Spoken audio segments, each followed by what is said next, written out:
இப்போ அடுத்து நம்ம பார்க்கக்கூடியது 8th வேதியியல் வேதியியல் பாடப்பிரிவில் பார்த்தீங்கன்னா நம்மை சுற்றி நிகழும் மாற்றம்.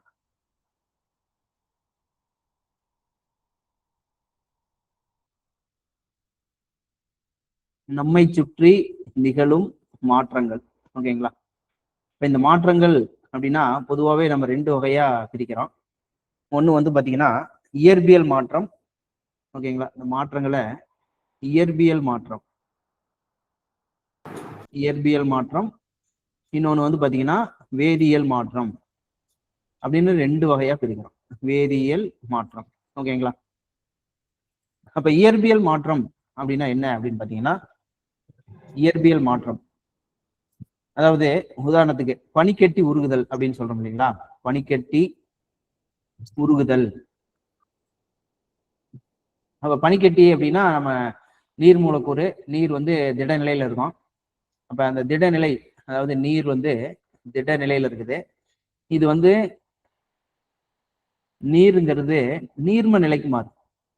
திட நிலையில இருக்கிறது நீர்ம நிலை அல்லது திரவ நிலைக்கு மாறும். இதைதான் உருகுதல் அப்படின்னு சொல்றோம். அப்ப நிலை மாற்றம். ஓகேங்களா? ஒரு திட நிலையிலிருந்து இன்னொரு திரவ நிலை, திரவ நிலையிலிருந்து வாயு நிலை, இந்த மாதிரி நிலை மாற்றம் அதெல்லாமே வந்து இயற்பியல் மாற்றத்துல வரும். ஓகேங்களா? அடுத்தது, அப்ப எந்த ஒரு புதிய பொருள்கள் உருவாகாம இருக்கணும். புதிய பொருள்கள் உருவாகாத தன்மை. அந்த இயற்பியல் மாற்றத்தினால புதிய பொருள்கள் உருவாகாத தன்மை. ஓகேங்களா? எந்த ஒரு புதிய பொருளும் உருவாகக்கூடாது. இப்ப நீர் வந்து பாத்தீங்கன்னா திட நிலையிலிருந்து நீர்ம நிலைக்கு மாறுதுன்னு வச்சுக்கோங்க. திட நிலையில இருக்கும்போதும் அது நீர் தான் சொல்லுவோம். நீர் பனிக்கட்டி அது தண்ணி தான். நீர்ம நிலைக்கு மாறினாலும் அதை நீர் தான் சொல்லுவோம். அப்ப அது புதிய பொருளாக உருவாகல. ஓகேங்களா? அதுதான் வந்து பாத்தீங்கன்னா நம்ம இயற்பியல் மாற்றம். புதிய பொருள்கள் உருவாகாத தன்மையை தான் இயற்பியல் மாற்றம் சொல்றோம். வேதியியல் மாற்றம் அப்படின்னா வேதி வினைகள் மூலம் ஏற்படக்கூடிய மாற்றம். அப்ப இந்த மாற்றத்துல புதிய பொருள்கள் உருவாகும். இதுதான் அடிப்படையான அந்த வேறுபாடு. புதிய பொருள்கள் உருவாகும். ஓகேங்களா? அப்ப இதுதான் நமக்கு இந்த 2 வகையான மாற்றங்கள். ஓகேங்களா? இப்ப வந்து பாத்தீங்கன்னா குதுப் மினார், இரும்பு தூண், டெல்லியில் உள்ள அந்த குதுப் மினார் அப்படிங்கிற இடத்துல இருக்கக்கூடிய இரும்பு தூண், இது வந்து பாத்தீங்கன்னா நமக்கு வந்து பாத்தீங்கன்னா ரொம்ப துருப்பிடிக்காமையே இருக்கு. ஓகேங்களா? இது துருப்பிடிக்கிறதே இல்லை. பல ஆயிரக்கணக்கான வருடங்கள் ஆகியும் இது வந்து என்ன ஆகல அப்படின்னா துருப்பிடிக்கல. இதுக்கான காரணம் என்ன அப்படின்னு பாத்தீங்கன்னா, இது முதல்ல தேனிரும்பால் செய்யப்பட்டது. இந்த இரும்பு தூண் எதனால் ஆக்கப்பட்டது அப்படின்னு பாத்தீங்கன்னா தேனிரும்பு. ஓகேங்களா? கூடவே இதுல என்ன இருக்குன்னா பாஸ்பரஸ் அப்படிங்கிற ஒரு தனிமம். பாஸ்பரஸ். அப்ப தேனிரும்பு பிளஸ் பாஸ்பரஸ் இதெல்லாமே சேர்ந்த ஒரு கலவையை. பாஸ்பரஸ் கூடவே கார்பனும் இருக்கு. இதுல இருக்கக்கூடிய இன்னொரு தனிமம் வந்து கார்பன். இரும்பு, பாஸ்பரஸ், கார்பன். அப்ப இந்த 3 வகையான தனிமங்களால் அந்த இரும்பு தூளானது ஆக்கப்பட்டிருக்கிறது. இப்ப இரும்பு தூண் துருப்பிடிக்காத காரணம் என்ன? இதில் உள்ள பாஸ்பரஸ் வந்து இரும்பு தூணை துருப்பிடிக்காத நிலைக்கு வச்சிருக்கு. ஓகேங்களா? இப்ப இரும்பு தூணை சுத்தி ஒரு படலம் உருவாகுது. படலம். இரும்பு தூண் இருக்கு, அதுக்கு மேல ஒரு படலம். அந்த படலத்துக்கு என்ன பேரு அப்படின்னு பாத்தீங்கன்னா மிசாவைட் அப்படின்னு பேரு. மிசாவைட் படலம். ஓகேங்களா? அப்ப இந்த மிசாவைட் படலம் அப்படிங்கிறதோட வேதி வாய்ப்பாடு வந்து பாத்தீங்கன்னா FeOOH. இது வந்து பாத்தீங்கன்னா இரும்பு ஆக்சைடு ஹைட்ராக்சைடு. இரும்பு ஆக்சைடு ஹைட்ராக்சைடு. ஓகேங்களா? இந்த மிசாவைட் படலம் அப்படிங்கிறது இந்த இரும்பு ஆக்சைடு ஹைட்ராக்சைடு. அப்ப அந்த இரும்பு தூணை சுற்றி இந்த படலம் வந்து உருவாயிருக்கு. அப்ப அந்த படலம் உருவாகிறதுனால இது மறுபடியும் அது வந்து துருப்பிடிக்காத மாதிரி அந்த படலமானது அந்த இரும்பை பாதுகாக்கிறது. ஓகேங்களா? அப்ப என்ன படலம் அப்படின்னு கேட்டாங்கன்னா குதுப்பினார் அப்படிங்கிறதுனால குரூப்பினார்ல இருக்கக்கூடிய படலம் என்னன்னா மிசாவைட் படலம். அதுல என்னென்ன தனிமங்கள் இருக்குது அப்படின்னு கேட்டாங்கன்னா தேனிரும்பு, அதாவது இரும்பு, பாஸ்பரஸ், கார்பன். ஓகேங்களா? அடுத்தது இது என்ன மாற்றம் அப்படின்னு பாத்தீங்கன்னா இந்த இடத்துல பாருங்க, புதிதாக ஒரு சேர்மம் இங்க உருவாகுது. ஓகேங்களா? FeO, அதாவது இரும்பு ஆக்சிஜனோடையும் இந்த ஹைட்ராக்சைடு அயனியோடையும் வினைப்பட்டு புதிதாக ஒரு சேர்மம் நமக்கு இங்க உருவாகுது. அப்ப இது வந்து ஒரு வேதியியல் மாற்றம். வேதியியல் மாற்றம். ஓகேங்களா? அப்ப புதிதாக உருவான சேர்மம் பழைய நிலைக்கு மறுபடியும் மாறாது வேதியியல் மாற்றத்துல. இதுவே இயற்பியல் மாற்றமா இருந்தால் ஒரு சேர்மம் ஏதாவது உருவாகுது அப்படின்னாலும் அது பழைய நிலைக்கு புதிய சேர்மம் உருவாகக்கூடாது முதல்ல. அது வேற ஒரு நிலைக்கு மாறுதுன்னா அது பழைய நிலைக்கு மீண்டும் வரும். அது வந்து இயற்பியல் மாற்றம். ஆனா இது வந்து பாத்தீங்கன்னா வேதியியல் மாற்றம்னா புதிதாக ஒரு இது உருவாகுது, அது மறுபடியும் பழைய நிலைக்கு திரும்பாது. அடுத்து பாத்தீங்கன்னா இன்னொரு வேதியியல் மாற்றம் வந்து பால் தயிராக மாறுதல். ஓகேங்களா? பால் வந்து தயிராக மாறுதல். அப்ப இதுக்கான காரணம் என்ன அப்படின்னு பாத்தீங்கன்னா, பால்ல ஒரு சர்க்கரை இருக்கு. அது என்ன சர்க்கரைன்னா லாக்டோஸ். ஓகேங்களா? லாக்டோஸ் சர்க்கரை. இந்த பாலினோட இனிப்பு சுவைக்கு காரணமாக இருக்கிறது லாக்டோஸ் சர்க்கரை. இந்த சர்க்கரையை சிதைவடைய செய்வதற்கு ஒரு நொதி அப்படின்னா என்சைம்னு சொல்லுவோம். இந்த நொதி வந்து லாக்டேஸ் நொதி. லாக்டேஸ் அப்படிங்கிற ஒரு நொதி. இந்த நொதி என்ன செய்யுது அப்படின்னு பாத்தீங்கன்னா அந்த பாலில் உள்ள சர்க்கரையை நமக்கு சிதைவடை செய்யுது. சிதைவடைஞ்சோடனே பால் என்ன ஆகுது, திரிஞ்சு போய் அது தயிராக மாறுது. ஓகேங்களா? பால் தயிராக மாறுவதற்கு காரணமான நொதி என்ன அப்படின்னு கேட்டாங்கன்னா லாக்டேஸ் அப்படிங்கிற நொதி. ஓகேங்களா? அடுத்து பாருங்க, உதாரணத்துக்கு இப்ப சில மாற்றங்கள். இது என்ன மாற்றம் அப்படிங்கிறத நம்ம சொல்றோம். உதாரணத்துக்கு பாருங்க, அதாவது இங்க கொடுத்துருக்காங்க காகிதத்தை மடித்தல்.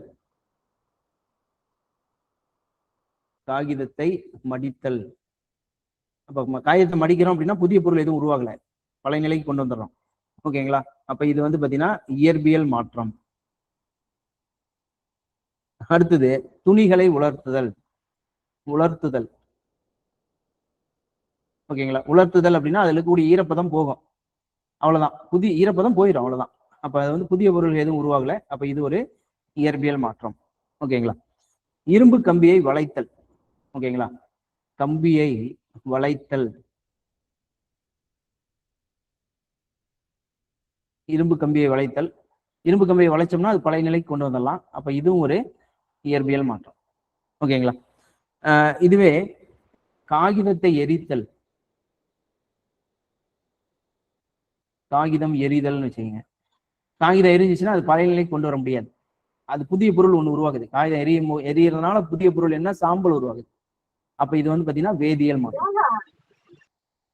ஓகேங்களா? காகிதத்தை எரித்தல். அதே மாதிரி உணவு செரித்தல்.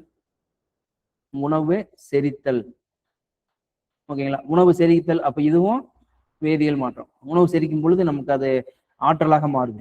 அப்ப அது ஆற்றல்ங்கிறது ஒரு புதியதாக உருவாகக்கூடிய ஒரு பொருள்னு வச்சுக்கிறோம். அப்ப அது வந்து பாத்தீங்கன்னா ஒரு வேதியியல் மாற்றம். ஓகேங்களா?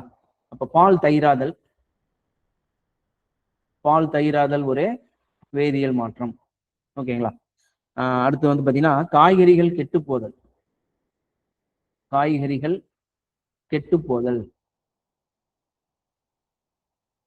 இது ஒரு வேதியியல் மாற்றம். காய்கறிகள் கெட்டு போதல் ஒரு வேதியியல் மாற்றம். இதெல்லாமே நமக்கு வேதியியல் மாற்றம் சொல்றோம். ஓகேங்களா?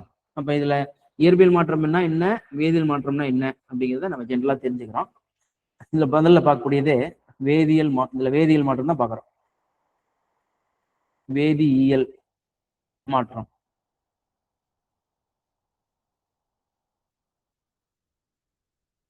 அப்ப இது வந்து பாத்தீங்கன்னா நமக்கு என்ன சொல்றாங்க பாருங்க, வேதி வினை அப்படின்னா வினைபடு பொருள்கள்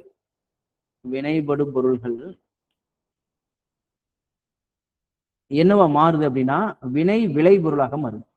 வினை விளை பொருள்கள்.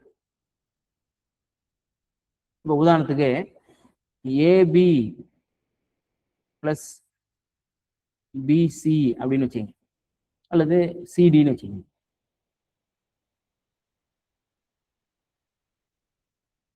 AB plus CD.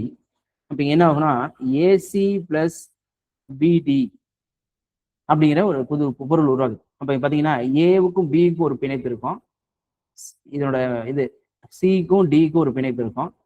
அப்ப இந்த பிணைப்பு பிளவுறுது. அதே மாதிரி சிக்கும் டிக்கும் உள்ள பிணைப்பு பிளவுறுது. புதிதாக ஒரு பிணைப்பு உருவாகுது. எதுக்கு எதுக்கும் பிணைப்பு உருவாகுது அப்படின்னு பார்த்தீங்கன்னா, இந்த ஏவுக்கும் சிக்கும் ஒரு பிணைப்பு, அதே மாதிரி பிக்கும் டிக்கும் ஒரு புதிய பிணைப்புகள் உருவாகுது. பழைய பிணைப்புகள் உடைஞ்சிட்டு புதிய பிணைப்புகள் உருவாகுது. அப்படி உருவாச்சு அப்படின்னா அது ஒரு வேதியியல் மாற்றம். அப்ப ஏ சி ஓகேங்களா பிளஸ் பி டி, அப்ப உருவாகக்கூடிய இந்த ஏசிங்கிறது ஒரு புதிய பொருள், பிடிங்கிறது ஒரு புதுமையாக உருவாகக்கூடிய பொருள். அப்ப கண்டிப்பா இது என்ன அப்படின்னு பாத்தீங்கன்னா வேதியியல் மாற்றம். ஓகேங்களா. இப்ப இந்த சில எக்ஸாம்பிள்ஸ் கொடுத்துருக்காங்க. இதுல இந்த வேதியியல் மாற்றத்துல சில இது இன்னும் கொஞ்சம் இதை சேர்த்திக்கலாம். ஓகேங்களா. இப்ப என்ன அப்படின்னா பட்டாசு வெடித்தல். ஏன்னா இது ஒரு 4 ஆப்ஷன் கொடுத்துட்டு இது என்ன மாற்றம், இது வேதியியல் மாற்றம் எது அப்படின்னு கூட கேட்கலாம். அப்ப இதெல்லாமே வேதியியல் மாற்றம். பட்டாசு வெடித்தல் வேதியியல் மாற்றம். அடுத்து வந்து பாத்தீங்கன்னா கற்பூரம் எரிதல். கற்பூரம் எரிதல் இதுவும் ஒரு வேதியியல் மாற்றம். இரும்பு துருப்பிடித்தல் அதெல்லாம் சொல்லி வச்சு இரும்பு துருப்பிடித்தல் அதை நோட் பண்ணி இரும்பு துருப்பிடித்தல், இரும்பு துருப்பிடித்தல் இது ஒரு வேதியியல் மாற்றம். அதே மாதிரி பார்த்தீங்கன்னா பழங்கள் பழுத்தல் இதெல்லாமே வேதியியல் மாற்றம். பழங்கள் பழுத்தல் வேதியியல் மாற்றம். ஓகேங்களா. அப்ப இதுதான் வந்து நம்ம வேதியியல் மாற்றம் அப்படின்னு சொல்றோம். வேதி மாற்றத்தை தீர்மானிக்கும் காரணிகள். இந்த வேதியியல் மாற்றத்தை தீர்மானிக்கும் காரணிகள் எதெல்லாம் அந்த வேதியியல் மாற்றத்தை தீர்மானிக்கிறது. ஓகேங்களா. இதுக்கான காரணிகள் பாத்தீங்கன்னா ஃபர்ஸ்ட் இயல்பான நிலையில் சேருதல். இயல்பான நிலையில் சேர்தல். அடுத்தது வினைபடு பொருள்களின் கரைசல். வினைபடு பொருள்களின் கரைசல், வினைபடு பொருளோட கரைசல். அடுத்தது மின்சாரம். இதெல்லாம் வேதி மாற்றத்தை தீர்மானிக்க காரணிகள். மின்சாரம். அடுத்து பாத்தீங்கன்னா வெப்பம். அடுத்தது ஒளி. இதெல்லாம் இருந்ததுன்னா வேதி மாற்றம் நடக்கும் அப்படின்னு அர்த்தம். ஓகேங்களா. வினைவேக மாற்றி. வினைவேக மாற்றி. இப்ப இதுதான் வந்து அந்த வேதி மாற்றத்தை தீர்மானிக்கக்கூடிய காரணிகள். ஓகேங்களா. ஃபர்ஸ்ட் நாம் பார்க்கக்கூடியது இயல்பான நிலையில் சேருதல்.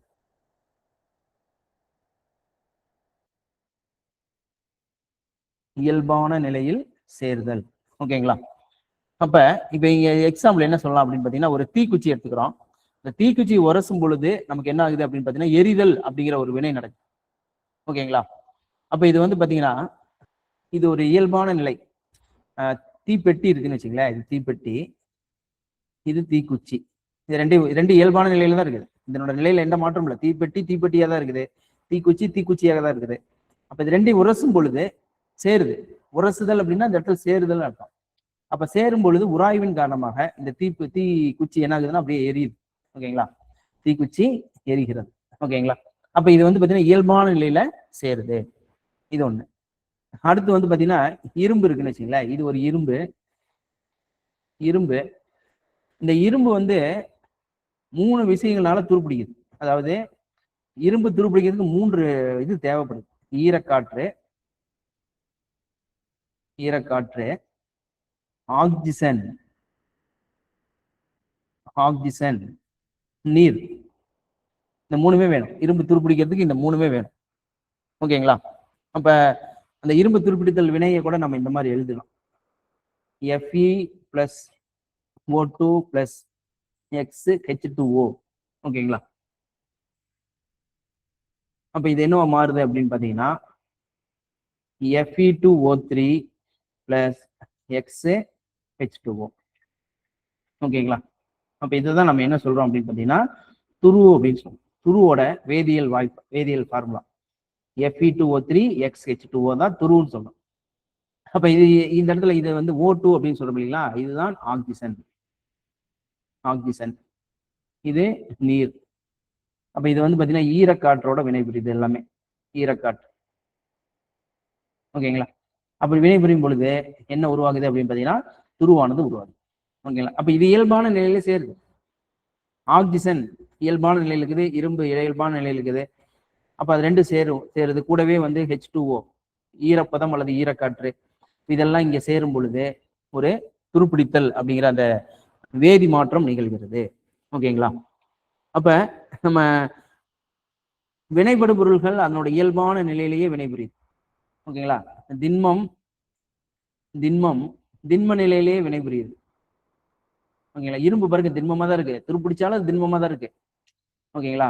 திண்ம நிலையிலேயே வினைபுரிகிறது. அல்லது திரவம் திரவ நிலையிலேயே வினைபுரியும், வாயு நிலையிலேயே வினைபுரியும். அதுதான் அந்த இயல்பு அப்படிங்கிறது அந்த திடம், திரவம், திண்மம் அப்படின்னு சொல்றது. ஓகேங்களா. இப்ப வந்து பாத்தீங்கன்னா எரிதல் வினையை நம்ம எடுத்துக்கிறோம். எரிதல் வினை. ஓகேங்களா. உதாரணத்துக்கு இப்ப மீத்தேன் எரியுதுன்னு வச்சுங்களேன். இதான் CH4னா மீத்தேன். இது வாயு நிலையில இருக்கு. மீத்தேன்ங்கிறது வாயு நிலையில இருக்கு. இது அதே வாயு நிலையில் கூடிய ஆக்சிஜனோட வினைபுரியும். இது ஆக்சிஜன். அப்ப இதுவும் வாயு நிலையில இருக்கு. அப்ப இது எரியுது அப்படின்னா கார்பன் டை ஆக்சைடு பிளஸ் நீர், இந்த ரெண்டுமே வாயு நிலையில தான் இருக்கு. இதுவும் வாயு, இதுவும் வாயு. இப்ப நீருங்கிறதுனால நம்ம திரவ நிலைக்குன்னு சொல்ல முடியாது.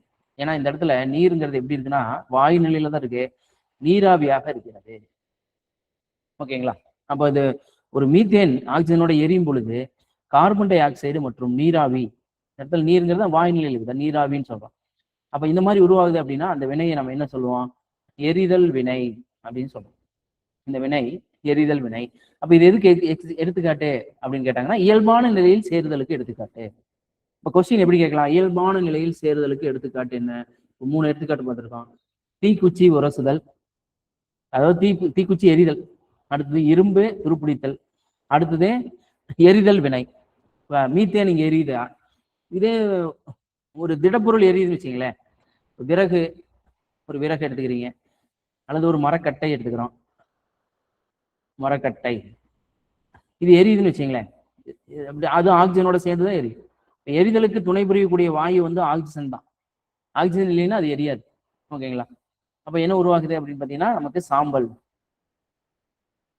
Plus carbon di oxide plus நீராவி இதெல்லாமே வரும். ஓகேங்களா. அப்ப இது வந்து பாத்தீங்கன்னா வேதி வினைக்கு எடுத்துக்காட்டு. அப்ப இயல்பான நிலையிலேயே இது வந்து நமக்கு என்ன ஆகுதுன்னா சேர்கிறது. ஓகேங்களா. அதே மாதிரி இன்னொரு எக்ஸாம்பிள் சுட்ட சுண்ணாம்பு சொல்றாங்க. ஓகேங்களா. சுட்ட சுண்ணாம்புனா கால்சியம் ஆக்சைடு, இதை தான் நம்ம என்ன சொல்றோம், சுட்ட சுண்ணாம்பு. இந்த சுட்ட சுண்ணாம்பானது நமக்கு நீருடன் வினைபுரியுதுன்னு வச்சுங்களேன். H2O அப்படிங்கிறது நீர். இந்த நீருடன் வினைபுரிந்தால் கால்சியம் ஹைட்ராக்சைடு, இதுக்கு பேர் வந்து பாத்தீங்கன்னா CaOH ட்வைஸ், கீழே ட்வைஸ் 2ன்னு போட்டோம்னா கால்சியம் ஹைட்ராக்சைடு. ஓகேங்களா. Calcium hydroxide. இதை வந்து நீற்று சுண்ணாம்புன்னு சொல்லுவோம். நீற்று சுண்ணாம்பு. இந்த வேதியியல் ஃபார்முலாக்களை நீங்கள் பார்த்து வச்சுங்க. சுட்ட சுண்ணாம்புனா அது CaO, நீற்று சுண்ணாம்புனா CaOH ட்வைஸ். ஓகேங்களா. இப்ப இது வந்து பாத்தீங்கன்னா இயல்பான நிலையில சேருது. சுட்ட சுண்ணாம்புங்கிறது நமக்கு திட நிலையில இருக்கும், திடம். இது திரவ நிலையில இருக்கும், திரவம். ஓகேங்களா. கால்சியம் ஹைட்ராக்சைடுங்கிறது திரவ நிலையில தான் இருக்கும், திரவ நிலை. அப்ப இது திட நிலையிலேயே இயல்பாக இருக்கக்கூடிய நிலையிலேயே சேரும். ஓகேங்களா. அப்ப இது ஒரு இயல்பான நிலையில் சேர்தலுக்கான அந்த எடுத்துக்காட்டு. இந்த தீக்குச்சியில இந்த தலைப்பகுதியில் இருக்கக்கூடிய அந்த கெமிக்கல் பத்தி சொல்லியிருக்காங்க. ஓகேங்களா. தீக்குச்சியில தலைப்பகுதியில் இருக்கக்கூடிய அந்த வேதிப்பொருள் என்ன அப்படின்னு பாத்தீங்கன்னா பொட்டாசியம் குளோரேட் அப்படிங்கிற வேதிப்பொருள். பொட்டாசியம்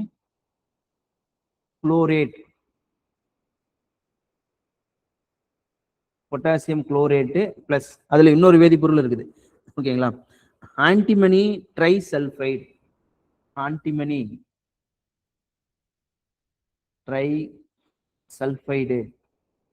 ரெண்டு வேதிப்பொருட்கள். பொட்டாசியம் குளோரைட்னா அதோட ஃபார்முலா KClO3. ஓகேங்களா.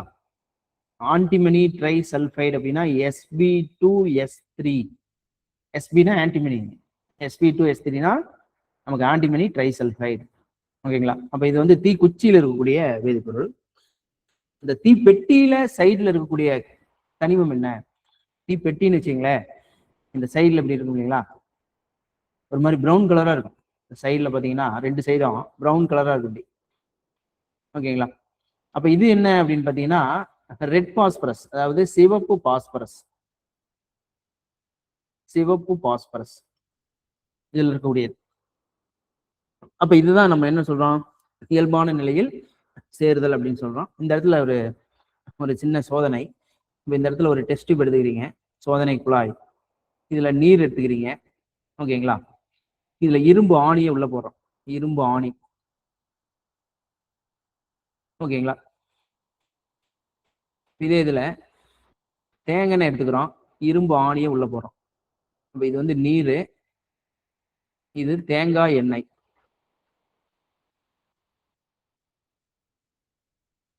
ஓகேங்களா? இப்போ கொஞ்ச நேரத்துல எது துருப்பிடிக்கும் அப்படின்னு பாத்தீங்கன்னா இந்த உள்ள இருக்கிற இரும்பு தான் துருப்பிடிக்கும். ஏன்னா இரும்பு துருப்பிடிக்கிறதுக்கு நமக்கு 3 விஷயம் வேணும். நீர், ஈரப்பதம், ஆக்சிஜன்.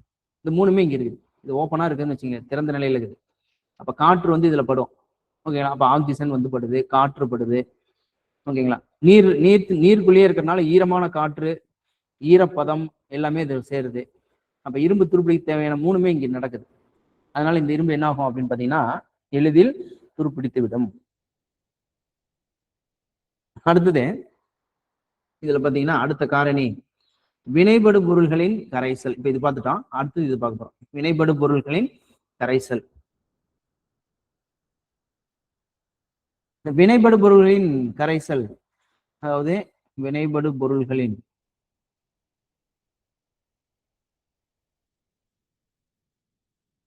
கரைசல். இந்த வினைபடு பொருளோட கரைசல் வந்து பாத்தீங்கன்னா நமக்கு வேதி மாற்றத்தை தூண்டுவதற்கான காரணியாக இருக்கு. அதாவது திடநிலையில ரெண்டு ரெண்டு ரெண்டு பொருள் 2 சேர்மங்களை சேர்க்கும் பொழுது திடநிலையில சேர்க்கிறோம், 2 வினைபுரியாது. இதுவே திரவ நிலையில சேர்க்கும் பொழுது 2 என்ன ஆகுனா வினைபுரியும். அப்ப இது கரைசல் நிலையில அது இருந்துச்சு அப்படின்னா அது வேதி வினையை தூண்டுவதற்கான காரணியாக இருக்குது அப்படின்னு சொல்றோம். ஓகேங்களா? அப்ப இப்ப இதுல பாத்தீங்கன்னா இப்ப உதாரணத்துக்கு இப்ப பால் இருக்குன்னு வச்சுங்களேன், பால். ஓகேங்களா? இத அந்த டிகாசனோட போறோம், டிகாசன். அப்ப 2 என்ன ஆகுது, இது திரவ நிலையில் இருக்குது, பால் திரவ நிலையில் இருக்குது, இந்த டிகாசன் அப்படிங்கிறதும் திரவ நிலையில் இருக்குது. அப்ப இது 2 சேரும் பொழுது நமக்கு என்ன உருவாகுது, டீ. அதாவது இந்த இடத்துல தேநீர், தேநீருங்கிற ஒரு பொருள், புதிய பொருள் உருவாகுது. இதுவும் திரவ நிலையில தான். திரவ நிலையில இந்த வினைபடு பொருள், இது வந்து பால் டிகாசனும் வினைபடு பொருள்னு சொல்லுவான். இந்த டீங்கிறத வினை விளைபொருள்னு சொல்லுவான். இந்த வினை விளைபொருள் எப்படி வேணா இருக்கலாம்.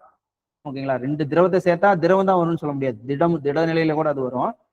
அதனால இது எப்படி வேணாலும் இருக்கலாம். ஆனா இது சேரக்கூடியது திரவ நிலையில இருந்துச்சுன்னா அந்த இடத்துல இந்த டீ உருவாகிறது, தேநீர் உருவாகிறது வந்து பாத்தீங்கன்னா என்ன, வேதி மாற்றம். ஓகேங்களா? வேதி மாற்றம் அப்படின்னு சொல்றாங்க. அப்ப இந்த இடத்துல 2மே மாறுது. பால் ஒரு மாதிரி இருக்குது, டிகாசன் வரும்போது 2ம் வரும்போது தேநீர் அப்படிங்கிற புதிய பொருள் உருவாகுது. அப்ப கண்டிப்பா இது என்ன அப்படின்னு பாத்தீங்கன்னா வேதி மாற்றம். ஓகேங்களா? அப்ப இப்ப நம்ம இன்னொரு கெமிக்கல்லையே ஒரு சில எக்ஸ்பெரிமெண்ட் செஞ்சு பார்க்குறோம். அதாவது என்ன எடுத்துக்கிறோம்னா சில்வர் நைட்ரேட் எடுத்துக்கிறோம். ஓகேங்களா? ஒரு சோதனை குழாய் இது மாதிரி எடுத்துக்கிறீங்க. சோதனை குழாயில சில்வர் நைட்ரேட்,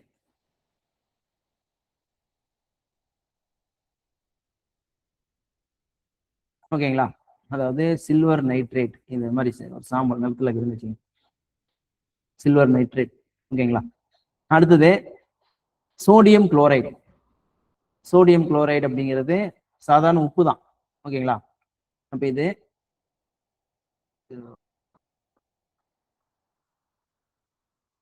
சோடியம் குளோரைடு எடுத்துக்கிறோம். ஓகேங்களா? அப்ப 2மே எடுத்துக்கிறோம். அப்ப இங்க என்ன எடுத்துக்கிறோம் அப்படின்னு பாத்தீங்கன்னா சில்வர் நைட்ரேட்,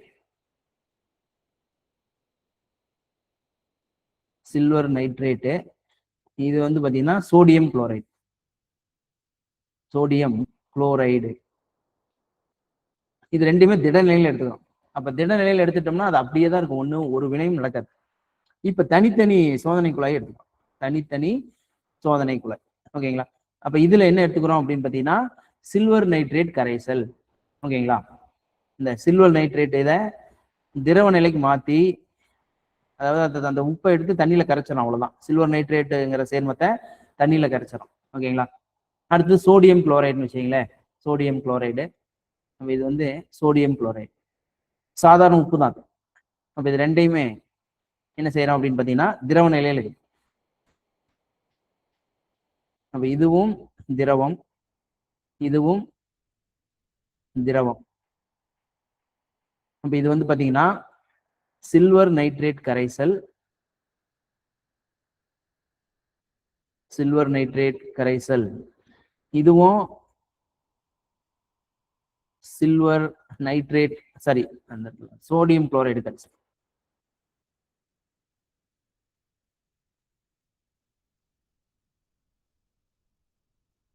சோடியம் குளோரைடு கரைசல். ஓகேங்களா? அப்ப ரெண்டு கரைசல் எடுத்துக்கிறோம். அப்ப ரெண்டு கரைசல் இதை ஆட் பண்ணும் பொழுது இதுல ஒண்ணு ஏதாவது ஒண்ணு ஆட் பண்றோம், ரெண்டு கரைசலையும் கலக்கிறோம். ஓகேங்களா? அப்ப நமக்கு என்ன வருது அப்படின்னு பாத்தீங்கன்னா நமக்கு இந்த இடத்துல கரைசலில் வீழ்படிவு ஏற்படுகிறது. ஓகேங்களா? இந்த இடத்துல ஒரு வீழ்படிவு இந்த மாதிரி ஏற்படுகிறது. ஆக்சுவலி இந்த வீழ்படிவு வெள்ளையா தான் இருக்கும், உங்களுக்கு வேறுபடுத்துறதுக்காக. ஓகேங்களா? இந்த மாதிரி வீழ்படிவு அடியில. ஓகேங்களா? மேல வந்து கரைசல், மேல வந்து மேல இந்த மாதிரி கரைசல் இருக்கு. கரைசலுக்கு அடியில அப்படியே அடியில தங்கி நிக்கிறது ஒரு திடப்பொருள். ஓகேங்களா? அப்ப இதுதான் என்ன அப்படின்னு பாத்தீங்கன்னா வீழ்படிவு. வீழ்படிவு.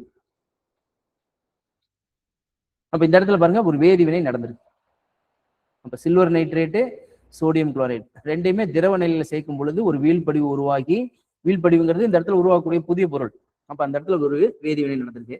இதுக்கான ஈக்குவேஷன் சமன்பாடு பாத்தீங்கன்னா சில்வர் நைட்ரேட் எப்படி எழுதலாம், AgNO3 எழுதலாம். சில்வர் நைட்ரேட், சோடியம் குளோரைடை NaCl அப்படின்னு எழுதலாம். ஓகேங்களா? இப்ப ரெண்டும் திரவ நிலையில இருக்குது. திரவம், திரவம், இதுவும் திரவம். இப்ப ரெண்டையும் மிக்ஸ் பண்ணும்போது என்ன ஆகும் அப்படின்னா இந்த ஏஜியும் இந்த சிஎல்லும் சேர்ந்து அப்ப என்ன உருவாகுதுன்னா AgCl வீழ்படிவு. இதுதான் அந்த வீழ்படிவு. இதுக்கு பேர் என்னன்னா சில்வர் குளோரைடு. சில்வர் குளோரைடு வீழ்படிவாக உருவாகுது. இது வந்து வெண்ணிற வீழ்படிவாக இருக்கும், வெள்ளை நிற வீழ்படிவு. மீதி என்ன இருக்குன்னா இந்த Na இந்த NO3 ரெண்டும் சேர்ந்து NaNO3ங்கிற கரைசல் உருவாகும். Sodium nitrate, sodium nitrate.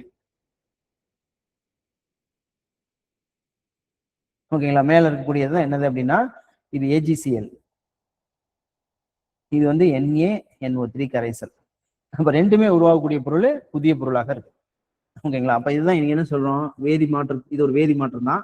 இப்ப வேதி மாற்றத்துக்கு இந்த வினைபடு பொருளின் கரைசல் நமக்கு உதவி செய்கிறது. ஓகேங்களா? அது இதுக்கு எக்ஸாம்பிள். அதாவது இங்க என்ன சொல்றாங்க பாருங்க, இது திண்ம நிலையில இருக்கும்போது இந்த வினைபடு பொருள் வினை புரியல. இதுவே நமக்கு திரவ நிலைக்கு வரும் பொழுது இந்த ரெண்டு வினைபடு பொருள்களும் வினை புரிகிறது அப்படின்னு சொல்றோம். அடுத்த காரணி பாத்தீங்கன்னா இதுல அடுத்த காரணி மின்சாரம். ஓகேங்களா? மின்சாரம் எப்படி வேதி வினைக்கு காரணமாக இருக்கு. மின்சாரம். நம்ம இந்த மின்சாரத்தை நம்ம பல வகையில பயன்படுத்துறோம். ஓகேங்களா? அதாவது லைட் போடுறதுல இருந்து டிவி பார்க்கறதுல இருந்து பல்வேறு இதுக்கும் நம்ம இந்த மின்சாரத்தை பயன்படுத்துறோம். ஓகேங்களா? ஆனால் இந்த மின்சாரத்தினால் செய்யப்படக்கூடிய வேதி வினைகள் சிலது இருக்குது. என்ன வினை அப்படின்னு பாத்தீங்கன்னா இப்ப நீர் மூலக்கூறு நமக்கு தெரியும். நீர், நீர். ஓகேங்களா? இதனோட மூலக்கூறு வாய்ப்பாடு என்னன்னா H2O. அப்ப இதுல ரெண்டு தனிமங்கள் இருக்குது. என்னென்ன? Hங்கிறது ஹைட்ரஜன், ஓங்கிறது ஆக்சிஜன். ஓகேங்களா? அப்ப இந்த ரெண்டு தனிமங்கள் சேர்ந்து இருக்கு இந்த இடத்துல. இப்ப இந்த ரெண்டு தனிமங்களையும் பிரிக்கிறோம் அப்படின்னா இப்ப நம்ம என்ன செய்யணும் அப்படின்னு பாத்தீங்கன்னா மின்னார் பகுப்பு செய்யறோம். இந்த தண்ணி நீர் கரைசலின் வழியாக நம்ம மின்சாரத்தை செலுத்துகிறோம். ஓகேங்களா? நீர்ல மின்சாரத்தை செலுத்துறோம். ஓகேங்களா? அதுக்கு பேர் என்னன்னா மின்னார் பகுப்பு. இங்கிலீஷ்ல எலக்ட்ரோலிசிஸ். எலக்ட்ரோலிசிஸ். ஓகேங்களா? எலக்ட்ரோனா மின்சாரம், லிசிஸ்னா பகுப்பு. லிசிஸ் அப்படின்னு சொல்றோம் இல்லைங்களா, அதுனா பகுப்பு, பிரிக்கிறது. கரண்ட் மின்சாரத்தை பயன்படுத்தி அதுல இருக்கக்கூடிய ஒரு சேர்மத்தில் கூடிய தனிமங்களை ரெண்டா பிரிக்கிறோம். அப்ப இது என்ன மாறிடும் அப்படின்னு பாத்தீங்கன்னா ஹைட்ரஜனாகவும் ஆக்சிஜனாகவும் மாறிடும். ஓகேங்களா? முன்னாடி ஒரு 1/2 போட்டுக்கிறோம். ஏன்னா இங்க பேலன்ஸ் பண்றதா 1 தான் இருக்கு. 1/2 1/2 O2 அப்படின்னா அதனோட மீனிங் ஆக்சிஜன், ஒரு ஆக்சிஜன் அர்த்தம். ஆஃப் O2 அப்படின்னா 2 கேன்சல் ஆயிட்டு 1 தான் இருக்குதுன்னு அர்த்தம். அல்லது நீங்க 2ஆல மல்டிப்ளை பண்ணியும் போட்டுக்கலாம். ஓகேங்களா? பொதுவா பார்க்கும்போது நமக்கு இந்த விளைபொருள் தான் முக்கியம். ஹைட்ரஜனும் ஆக்சிஜனும் உருவாகுது, அவ்வளவுதான். ஓகேங்களா? அப்ப நீரை 2ஆ பிரிக்கிறோம். ஹைட்ரஜனாவும் ஆக்சிஜனாவும் 2ஆ உடைக்கிறோம். ஓகேங்களா? அதை வந்து கரண்ட் மின்சாரத்தை பயன்படுத்தி இது பண்றோம். அப்ப கண்டிப்பா இது ஒரு வேதிவினை. ஏன்னா நீர் வந்து இந்த இடத்துல சேர்மமா இருக்கு. இந்த இடத்துல வரும்போது ஹைட்ரஜனாவும் ஆக்சிஜனாவும் பிரிந்து தனிமமா மாறுது, புதிய பொருள் உருவாகுது இந்த இடத்துல. அப்ப இது கண்டிப்பாக வேதிவினை. இந்த வேதிவினை மின்சாரத்தின் மூலமாக நடைபெறுது. அதனால இதை நம்ம என்ன சொல்லுவோம்? மின்னாற் பகுப்பு அப்படின்னு சொல்றோம். இதே மாதிரி சோடியம் குளோரைடு, இதையும் நம்ம பிரிக்கலாம். சோடியம் குளோரைடு, ஓகேங்களா? இது வந்து NaCl. இது வந்து பாத்தீங்கன்னா சேர்ம நிலையில இருக்கு. அப்ப இதை மின்னாற் பகுப்பு செய்யறோம். மின்னாற் பகுப்பு, ஓகேங்களா? அப்ப இது வந்து சோடியமாகவும் குளோரினாகவும் பகுப்படைகிறது. ஓகேங்களா? இப்ப மின்னாற் பகுப்பு செய்தால் அது வந்து நமக்கு சோடியமாகவும் குளோரினாகவும் பயன்படுது. இதுல பாத்தீங்கன்னா இந்த சோடியம் குளோரைடை எப்படி எடுத்துக்கிறோம் அப்படின்னு பாத்தீங்கன்னா, தண்ணியில கரைச்சி எடுத்துக்கிறோம். நிறைய சோடியம் குளோரைடு உப்பு எடுத்து, சோடியம் குளோரைட்னா நம்ம சமையலுக்கு பயன்படுத்தக்கூடிய உப்பு தான். ஓகேங்களா? இப்போ அதை வந்து பாத்தீங்கன்னா தண்ணியில கரைச்சி எடுத்துக்கிறோம். ஓகேங்களா? அப்ப இது என்ன சொல்லலாம்னா அடர் சோடியம் குளோரைடு கரைசல்.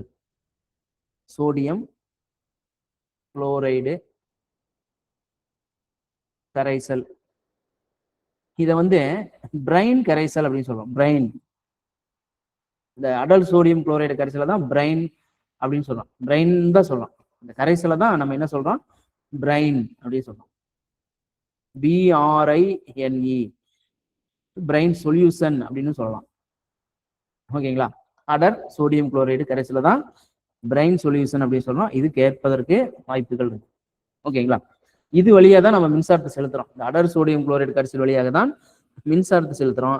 இப்போ சோடியம் தனியாக நமக்கு வந்து குளோரின் தனியாகவும் கிடைக்கிறது. ஓகேங்களா? அப்ப இந்த மின்னார் பகுதியில அறிமுகப்படுத்திய அந்த அறிஞர் யாரு அப்படின்னா, அதுவும் கேட்பாங்க. Michael Faraday. Michael Faraday. இது வந்து இவரு தான் என்ன பண்ணாரு? மின்னார் பகுப்பை கண்டறிந்தார். ஓகேங்களா? அப்ப இது வந்து பாத்தீங்கன்னா 2 விதியை சொல்லியிருக்காரு. மின்னார் பகுப்புக்கு தேவையான அது வந்து நம்ம இதுலதான் படிப்போம். அது உங்களுக்கு தேவையில்லை. மின்னார் பகுப்புக்கு 2 விதிகள் இருக்கு. இது என்னன்னா ஃபாரடே முதல் விதி. 2 விதிகள் இருக்குன்னு மட்டும் தெரிஞ்சுக்கலாம். முதல் விதி, அடுத்து வந்து பாத்தீங்கன்னா ஃபாரடே இரண்டாம் விதி. ரெண்டுமே மின்னார் பகுப்பு சேர்ந்த விதிகள். மொத்தமா 2 விதி தான் இருக்கு. 2 விதி இருக்கு அப்படின்னு மட்டும் தெரிஞ்சுக்கலாம். ஃபாரடே முதல் விதி, ஃபாரடே இரண்டாவது விதி. ஓகேங்களா?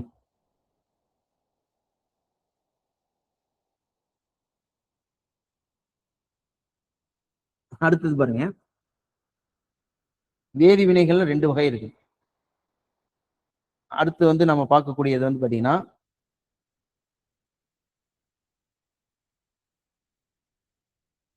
அடுத்தது இது வந்து மின்சாரம். அடுத்தது வந்து பாத்தீங்கன்னா வெப்பம். வெப்பமும் ஒரு வேதிவினை நடக்குவதற்கு மிக முக்கிய காரணியாக இருக்குது அப்படிங்கிறாங்க. உதாரணத்துக்கு அடுத்த டாபிக் வந்து பாத்தீங்கன்னா வெப்பம்.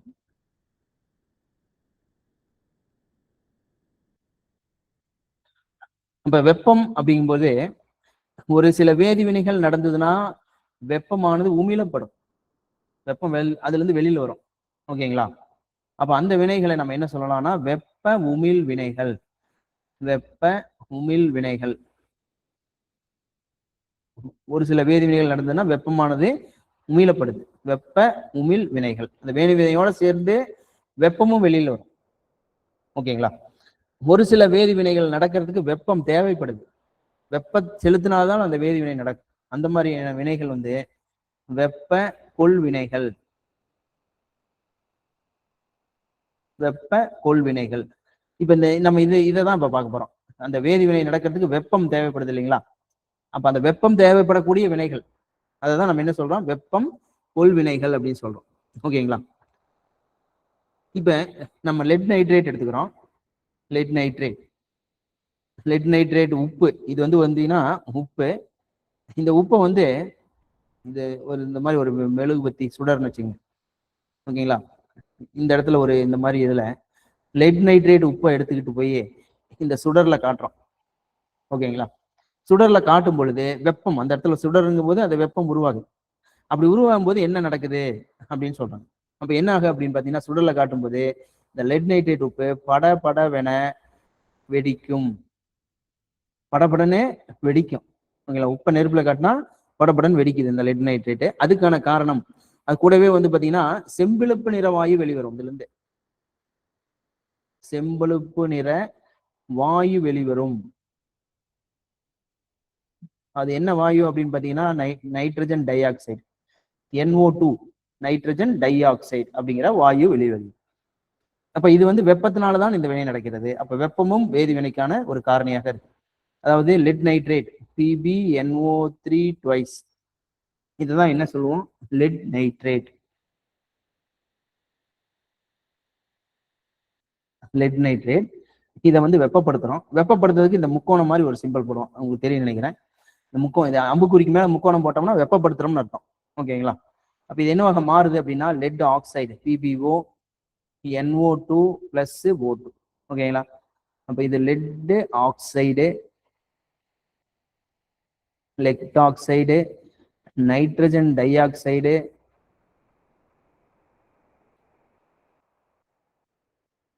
இது வந்து ஆக்சிஜன்.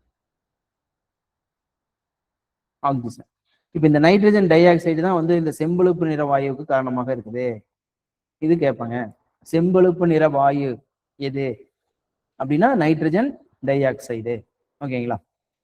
இது வந்து பாத்தீங்கன்னா வெப்பத்தினால் நடக்கக்கூடிய வினை. அப்ப இது வந்து வெப்பம் கொள்வினை. அடுத்து இன்னொரு வினை என்ன அப்படின்னு பாத்தீங்கன்னா, இன்னொரு வினை கொடுத்திருக்கிற வினை சுண்ணாம்புக்கல். ஓகேங்களா. அதாவது எந்த இடத்துல பாருங்க, சுண்ணாம்புக்கல் பாறைகள் வெப்பப்படுத்தப்பட்டு சுட்ட சுண்ணாம்பு பெறப்படுகிறது அப்படின்னு. சுண்ணாம்புக்கள்னா நமக்கு CaCO3, இதை நம்ம என்ன சொல்லலாம்னா கால்சியம் கார்பனேட், இதோட வேதிப்பெயர். இதை தான் சுண்ணாம்புக்கல் அப்படின்னு சொல்றோம். சுண்ணாம்புக்கல் இதைய வெப்பப்படுத்துறோம். அப்ப என்ன உருவாகுதுன்னா CaO, அதாவது கால்சியம் ஆக்சைடு, கால்சியம் ஆக்சைடு. இதை என்ன சொல்லலாம்னா சுட்ட சுண்ணாம்புன்னு சொல்லுவோம். சுட்ட சுண்ணாம்பின் வேதிப்பெயர் அல்லது சுண்ணாம்பு கல்லின் வேதிப்பெயர் அப்படின்னு எப்படி வேணாலும் கேட்கலாம். அதனால அதை நோட் பண்ணிங்க. பிளஸ் கார்பன் டை ஆக்சைடு, இந்த வினையும் கேட்கலாம், இந்த வினையும் கேட்கலாம். ஓகேங்களா. அப்ப கால்சியம் கார்பனேட்டை வெப்பப்படுத்தும் பொழுது கால்சியம் ஆக்சைடு, அதாவது சுட்ட சுண்ணாம்பு, மற்றும் கார்பன் டை ஆக்சைடு, இது வந்து பாத்தீங்கன்னா கார்பன் டை ஆக்சைடு, இதெல்லாமே உருவாகுது. அப்ப இது ரெண்டுமே வெப்பத்தினால் நடக்கக்கூடிய வேதிப்பெயர். அடுத்து பாத்தீங்கன்னா ஒளி, அடுத்த காரணி ஒளியினால் நடக்கக்கூடிய வேதி வினைகள். ஓகேங்களா. அப்ப நமக்கு தெரியும் ஒளிச்சேர்க்கை, நீங்க கேள்விப்பட்டிருப்பீங்க ஒளிச்சேர்க்கை. இப்ப ஒளிச்சேர்க்கை அப்படின்னா என்னன்னா தாவரங்கள் தனக்கு வேண்டிய உணவை தானே தயாரித்துக் கொள்ளும். ஓகேங்களா. அப்ப அதுதான் நம்ம என்ன சொல்றோம், ஒளிச்சேர்க்கை அப்படின்னு சொல்றோம். ஒளிச்சேர்க்கைக்கு என்னென்ன வேணும், சூரிய ஒளி முக்கியமா, இது ஒரு வேதி வினைன்னு வச்சுங்களேன். ஒளிச்சேர்க்கைங்கிறது கண்டிப்பா ஒரு வேதி வினை. அப்ப அதுக்கு என்ன வேணும்னா முதன்மையாக சூரிய ஒளி வேணும். சூரிய ஒளி இருந்தால் தான் ஒளிச்சேர்க்கை நடைபெறும். இரவுல நமக்கு ஒளிச்சேர்க்கை நடைபெறாது. ஓகேங்களா. சூரிய ஒளி பகல்ல இருக்கும்போது தான் ஒளிச்சேர்க்கை நடைபெறும். நீர், கார்பன் டை ஆக்சைடு, ஆக்சிஜன் கிடையாது, கார்பன் டை ஆக்சைடு. ஓகேங்களா. கார்பன் டை ஆக்சைடு, இந்த மூணுமே அந்த ஒளிச்சேர்க்கைக்கு தேவையான ஒரு முக்கியமான காரணிகள். ஓகேங்களா. அதாவது இந்த இடத்துல ஒளிச்சேர்க்கைக்கான இங்கிலீஷ்ல போட்டோ சிந்தசிஸ்ன்னு சொல்லுவோம். Photo synthesis. போட்டோ அப்படின்னா ஒளி, சிந்தசிஸ் அப்படின்னா தயாரித்தல். எதை தயாரித்தல் அப்படின்னு பார்த்தீங்கன்னா உணவை தயாரித்தல். ஓகேங்களா. ஒளியினை கொண்டு தாவரங்கள் தனக்கு வேண்டிய உணவை தானே தயாரித்துக் கொள்கின்றன. அப்ப இதுல என்ன உருவாகுது, என்ன வினை, என்னென்ன வினை நடக்குது அப்படின்னு பாத்தீங்கன்னா கார்பன் டை ஆக்சைடு, ஓகேங்களா, பிளஸ் நீர், ரெண்டு தான் முக்கியம் ஒளிச்சேர்க்கை. கூடவே சூரிய ஒளி ரொம்ப ரொம்ப முக்கியம். இது ரெண்டும் வினை புரிந்து நமக்கு என்ன உருவாகுது அப்படின்னு பார்த்தீங்கன்னா C6H12O6. அப்ப இது என்னன்னா குளுக்கோஸ், குளுக்கோஸ் பிளஸ் ஆக்சிஜன். குளுக்கோஸ்னா இந்த இடத்துல சர்க்கரைன்னு காமனா எடுத்துக்கலாம், சர்க்கரை. ஓகேங்களா, சர்க்கரை பிளஸ் ஆக்சிஜன். ஓகேங்களா, அல்லது இதை ஜென்ரலா சொல்லும் பொழுது இந்த குளுக்கோஸ் வந்து பாத்தீங்கன்னா நிறைய குளுக்கோஸ் மூலக்கூறுகள் சேர்ந்த நிலையில இருக்கு. இப்போ என் முன்னாடி என்னன்னு போட்டோம்னு வச்சுங்களேன், ஒரு 50 குளுக்கோஸ் மூலக்கூறுகள், எண்ணுங்கிறது ஏதாவது ஒரு நம்பர் 50 60ன்னு இருக்கும். அப்ப இந்த எண் அப்படின்னா நிறைய குளுக்கோஸ் மூலக்கூறுகள் சேர்ந்த நிலையில் இருக்குது. அதை பொதுவா நம்ம என்ன சொல்லுவோம்னா ஸ்டார்ச்னு சொல்லுவோம், ஸ்டார்ச். ஓகேங்களா, அப்ப இதுதான் கார்பன் டை ஆக்சைடு, நீர் என்ன உருவாகுது, சூரிய ஒளி முன்னிலையில ஸ்டார்ச் உருவாகுது. இந்த இடத்துல ஸ்டார்ச்னு சொல்றோம், குளுக்கோஸ்ன்னு சொல்றதை விட இது என்னன்னு சொல்லலாம் அப்படின்னு பாத்தீங்கன்னா ஸ்டார்ச் அப்படின்னு சொல்லலாம். ஓகேங்களா, ஸ்டார்ச் கூடவே பாத்தீங்கன்னா ஆக்சிஜன் உருவாகுது. அதனாலதான் தாவரங்கள் வந்து பகல்ல நமக்கு ஆக்சிஜனை நிறைய கொடுக்கும். ஓகேங்களா, நம்ம நம்ம வந்து ஆக்சிஜனை உள்ள இழுத்துக்கிட்டு கார்பன் டை ஆக்சைடை வெளியிடுறோம். ஆனா தாவரங்கள் கார்பன் டை ஆக்சைடை உள்ள இழுத்துக்கிட்டு ஆக்சிஜனை வெளியிடுகின்றன. ஓகேங்களா, அப்ப இது வந்து பாத்தீங்கன்னா ஒளியினால் நடக்கக்கூடிய வினை. அடுத்து பாத்தீங்கன்னா இந்த ஓசோன் சிதைவடைதல். இப்போ ஓசோன் அப்படின்னா O3 அப்படின்னு சொல்லுவோம், O3. O2னா ஆக்சிஜன், இன்னொரு ஆக்சிஜன் சேர்ந்துச்சுன்னா இது வந்து ஓசோன். ஓசோன், இந்த ஓசோன் தான் ஓசோன் படலம்னு சொல்றோம். இது வந்து சூரியனிலிருந்து வரக்கூடிய புற ஊதா கதிர்களை தடுத்துருது, பாதுகாக்குது. ஓகேங்களா, அப்ப இந்த ஓசோன் வந்து சூரிய ஒளி முன்னிலையில், சூரிய ஒளி, ஓகேங்களா, இது வந்து O2ஆகவும் ஒரு ஆக்சிஜனாகவும் பிரிகிறது. இதை வந்து என்ன சொல்லுவோம்னா அணு ஆக்சிஜனை, அணு ஆக்சிஜன். ஓகேங்களா, ஒரே ஒரு ஆக்சிஜன் மட்டும், ஆக்சிஜன் வந்து ஈரணு மூலக்கூறு O2 அப்படின்னு தான் இருக்கும். ஒரே ஒரு ஆக்சிஜன் மட்டும் தனியா இருந்ததுன்னா அது அணு ஆக்சிஜன் அப்படின்னு சொல்றோம், ஆக்சிஜன். ஓகேங்களா, அடுத்தது இந்த அணு ஆக்சிஜன் ஆனது இன்னொரு O2ஓட சேருதுன்னு வச்சுக்கோங்க. அப்ப நமக்கு ஓசோன் உருவாகுது. இந்த ஆக்சிஜன் இது வேணும் அப்படின்னு வச்சுங்களேன், இந்த அணு ஆக்சிஜனா இருக்கிறது இன்னொரு ஆக்சிஜனோட சேர்ந்தாதான் ஓசோன் உருவாகும். ஓகேங்களா, ஓசோன் படலமானது இப்படி பிரிஞ்சிருது. இந்த இடத்துல பாருங்க, ஓசோன் படலம் சிதைவடையுது, ஆக்சிஜனாவும் அணு ஆக்சிஜனாவும் சிதைவடையுது. அப்ப அந்த அணு ஆக்சிஜன் இன்னொரு ஆக்சிஜனோட சேரணும். இந்த ஆக்சிஜன் எங்க இருந்து கிடைக்குன்னா தாவரத்திலிருந்து வரக்கூடிய இந்த ஒளிச்சேர்க்கையின் மூலமா கிடைக்கக்கூடிய ஆக்சிஜனாக இருந்தா தான் அது வந்து இதோட சேர்ந்து மறுபடியும் ஓசோன் படலத்தை உருவாக்கும். இல்லைன்னா நமக்கு என்ன ஆகும்னா அந்த புற ஊதா கதிர்களை சூரியன் அந்த இது வந்து தடுக்காது, ஓசோன் படலமானது புற ஊதா கதிர்களை தடுக்காது. ஓகேங்களா, இப்ப இந்த ரெண்டு வினைகள் கொடுத்துருக்காங்க, ஒளியினால் நடக்கக்கூடிய வினை, ஓசோன் சிதைவடைதல், ஒளிச்சேர்க்கை. அடுத்து பாத்தீங்கன்னா வினைவேக மாற்றி, அடுத்த காரணி வினைவேக மாற்றி. ஓகேங்களா, வினை வேக மாற்றி, அதுலயே பேர்லயே இருக்கு பாருங்க, வினையின் வேகத்தை மாற்றக்கூடியது. ஒரு வினை மெதுவா நடந்துட்டு இருக்குன்னு வச்சுங்களேன், மெதுவாக நடந்து கொண்டிருக்கக்கூடிய வினையை வேகமாக நடக்க வைக்கணும். அப்ப அந்த சைடுல என்ன, அந்த இடத்துல என்ன செய்யறோம், ஒரு வினை வேக மாற்றி போறோம், இன்னொரு பொருளை போடுறோம். அப்படி போடும் பொழுது அந்த வினை மெதுவாக நடக்கக்கூடிய வினை வேகமாக நடக்குது. ஓகேங்களா, அப்ப அதுதான் நம்ம என்ன சொல்லுவோம், வினை வேக மாற்றி. ஓகேங்களா, உதாரணத்துக்கு ஹேபர் முறையில் அமோனியா தயாரித்தல். ஓகேங்களா, அப்ப அமோனியா தயாரிக்கக்கூடிய முறை என்னன்னு கேட்கலாம். அப்ப ஹேபர் முறையில் அமோனியா தயாரித்தல்.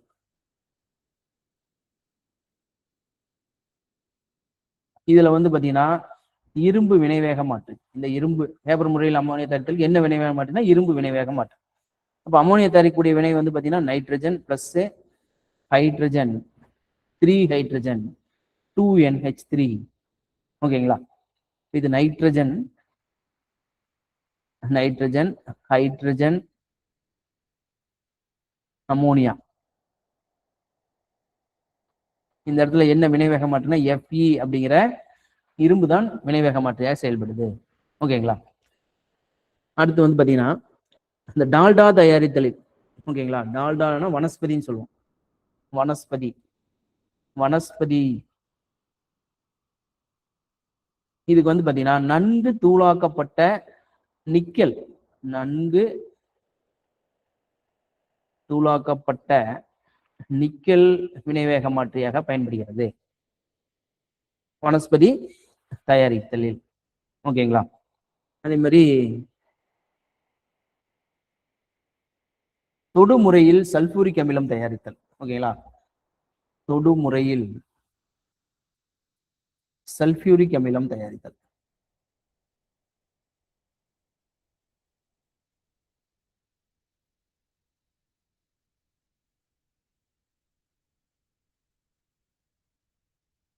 சல்பியூரிக் அமிலம் இதுக்கு வந்து பாத்தீங்கன்னா V2O5 vanadium pentoxide, vanadium pentoxide வினையூக்கியாக பயன்படுகிறது. ஓகேங்களா? அப்ப இதெல்லாமே சில வினையூக்கிகளுக்கு எடுத்துக்காட்டு. அடுத்து பாத்தீங்கன்னா இதுல உயிரி வினையூக்கிகளும் இருக்கு. உயிரி வினையூக்கியல், ஓகேங்களா? அதாவது உயிருள்ள வினையூக்கிகள் அப்படின்னு சொல்றோம். எடுத்துக்காட்டு வந்து பாத்தீங்கன்னா என்சைம்கள் மற்றும் ஈஸ்டுகள் உயிரி வினையூக்கியாக பயன்படக்கூடியது எது அப்படின்னு கேட்பாங்க. என்சைம்கள் மற்றும் ஈஸ்டுகள். ஓகேங்களா? என்சைம்னா நொதி, என்சைம்னா இங்கிலீஷ்ல என்சைம் சொல்லுவோம், தமிழ்ல நொதிகள் அப்படின்னு சொல்றோம். இப்ப உதாரணத்துக்கு நமக்கு அதாவது நமக்கு சுக்ரோஸ் அப்படிங்கிறது ஒரு சர்க்கரை நமக்கு தெரியும். சுக்ரோஸ், ஓகேங்களா? இந்த சுக்ரோஸ் வந்து இன்வெர்டேஸ் அப்படிங்கிற ஒரு நொதி, இன்வெர்டேஸ் அப்படிங்கிற நொதி முன்னிலையில நமக்கு என்னவா மாறுதுன்னா குளுக்கோஸாகவும் ஃப்ரக்டோஸாகவும் மாறுது. குளுக்கோஸ் பிளஸ் ஃப்ரக்டோஸ் ரெண்டுமே சர்க்கரை தான். ஓகேங்களா?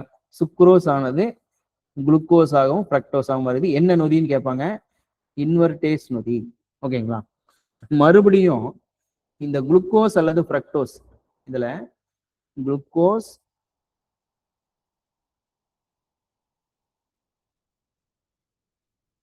ஃப்ரக்டோஸ் ரெண்டுல ஏதாவது ஒன்று. ஃப்ரக்டோஸ் ஜைமேஸ் அப்படிங்கிற நொதி இது ஒரு நொதி தான். ஜைமேஸ் அப்படிங்கிறது ஒரு நொதி. இந்த நொதி முன்னிலையில் நமக்கு எத்தில் ஆல்கஹாலாகவும் கார்பன் டை ஆக்சைடாகவும் எத்தில் ஆல்கஹாலாகவும் கார்பன் டை ஆக்சைடாகவும் மாறும். ஓகேங்களா? அப்ப இது ரெண்டுமே நொதி முன்னிலையில் நடக்கக்கூடிய வினைகளுக்கு எடுத்துக்காட்டு. உயிர் வினையூக்கிகள் அப்படின்னு சொல்றோம். ஓகேங்களா? அப்ப இந்த இடத்துல பாருங்க, ஒரு இந்த ஈஸ்ட்ன்னு சொல்றோம் இல்லைங்களா? ஈஸ்ட், இந்த கேக் தயாரிக்கிறது எல்லாமே இந்த ஈஸ்ட்ங்கிறது ஒரு முக்கிய காரணியாக இருக்கு.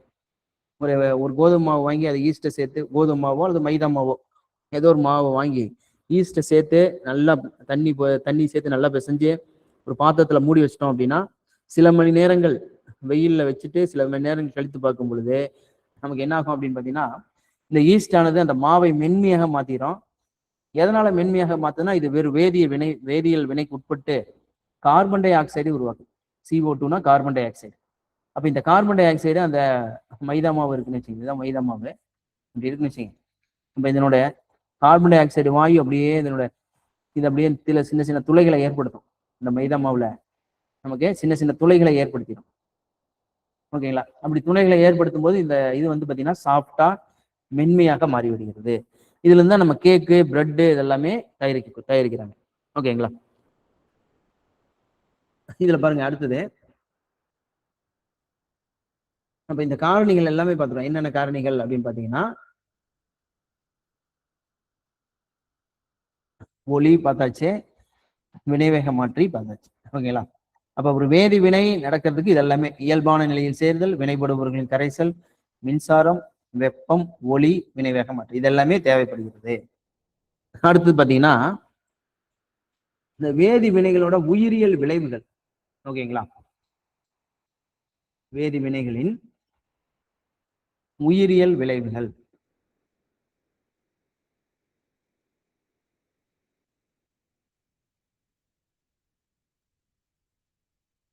உயிரியல் விளைவுகள் முதல்ல என்ன உயிரியல் விளைவுனா உணவு கெட்டுப்போதல்.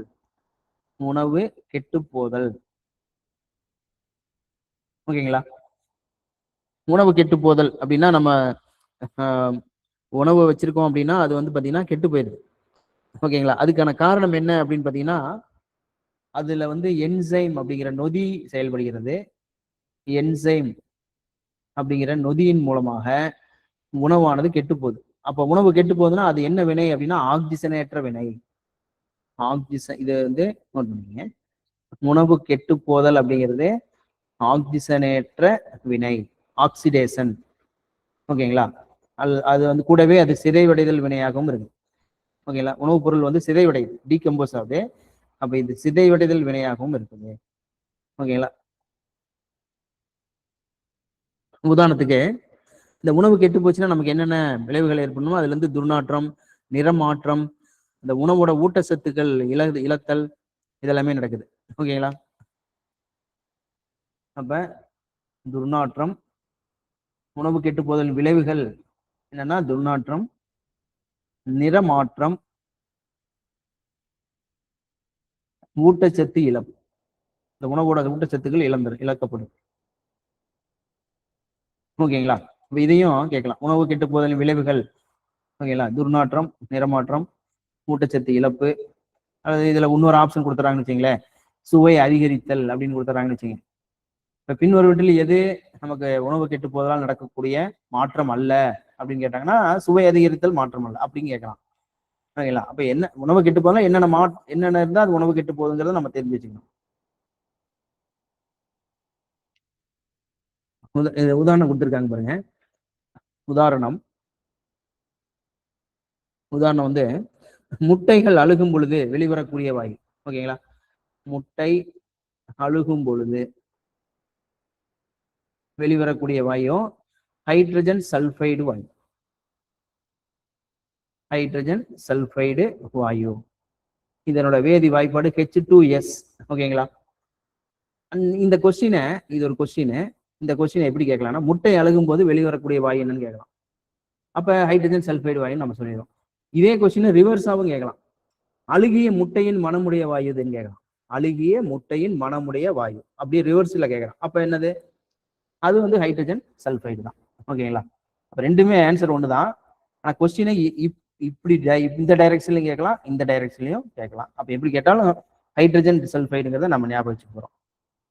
அடுத்து வந்து பாத்தீங்கன்னா காய்கறிகள், பழங்கள் இதெல்லாமே கெட்டு போறதுக்கு காரணம் என்ன அப்படின்னு பாத்தீங்கன்னா நுண்ணுயிரிகள், பாக்டீரியா, இந்த மாதிரி பூஞ்சைகள் போன்ற நுண்ணுயிரிகள். ஓகேங்களா? அதே மாதிரி இறைச்சிகள் கெட்டு போகுதல். ஓகேங்களா? இறைச்சி, மீன் இதெல்லாமே கெட்டு போறதுக்கு வந்து பாத்தீங்கன்னா அதுல என்ன இருக்குது அப்படின்னு பாத்தீங்கன்னா பலபடி நிறைவுறா கொழுப்பு அமிலங்கள். இறைச்சி அல்லது மீன்ல இருக்கக்கூடிய அமிலம் வந்து பாத்தீங்கன்னா பலபடி நிறைவுறா கொழுப்பு அமிலங்கள். ஓகேங்களா? பலபடி நிறைவுறா கொழுப்பு அமிலங்கள். இவை வந்து காற்று அல்லது நீருடன் வினைபுரியுது. ஓகேங்களா? காற்று அல்லது ஒளி, ஆக்சிஜன் இவற்றோடெல்லாம் வினைபுரிந்து நமக்கு என்ன ஆகுது பார்த்தீங்கன்னா ஆக்சிஜனேற்ற வினைக்கு உட்படுது. ஓகேங்களா? இந்த வினை வந்து பாத்தீங்கன்னா ஆக்சிஜனேற்ற வினை. ஓகேங்களா? அப்ப இந்த பலபடி நிறைவுறா கொழுப்பு அமிலங்கள் சிதைவடையுது. ஓகேங்களா? அப்ப சிதைவடையும் பொழுது நமக்கு துர்நாற்றம் அடைதல் இந்த மாதிரியான விளைவுகள் ஏற்படுது. அடுத்து வந்து பாத்தீங்கன்னா ஆப்பிள் வந்து நம்ம அப்படியே நறுக்கி வச்சோம்னா கொஞ்ச நேரத்துல என்ன ஆகும்னா அது மேல ஒரு ப்ரௌன் கலரா மாறிடும். ஓகேங்களா? இப்ப அதுக்கு காரணம் என்ன அப்படின்னு பாத்தீங்கன்னா இந்த ஆப்பிள் இருக்கக்கூடிய கெமிக்கல் என்ன அப்படின்னு பாத்தீங்கன்னா பாலிபீனால் அசிட்டேஸ் பாலிபீனால் ஆக்சிடேஸ். ஓகேங்களா? அடுத்து வந்து பாத்தீங்கன்னா டைரோசினேஸ். இந்த ரெண்டுமே ஒரு கெமிக்கல். டைரோசினேஸ் இந்த ரெண்டு வேதிப்பொருள்கள் ஆப்பிள் இருக்குது. ஓகேங்களா? இது வந்து பாத்தீங்கன்னா காற்றோட திறந்து வைக்கும் பொழுது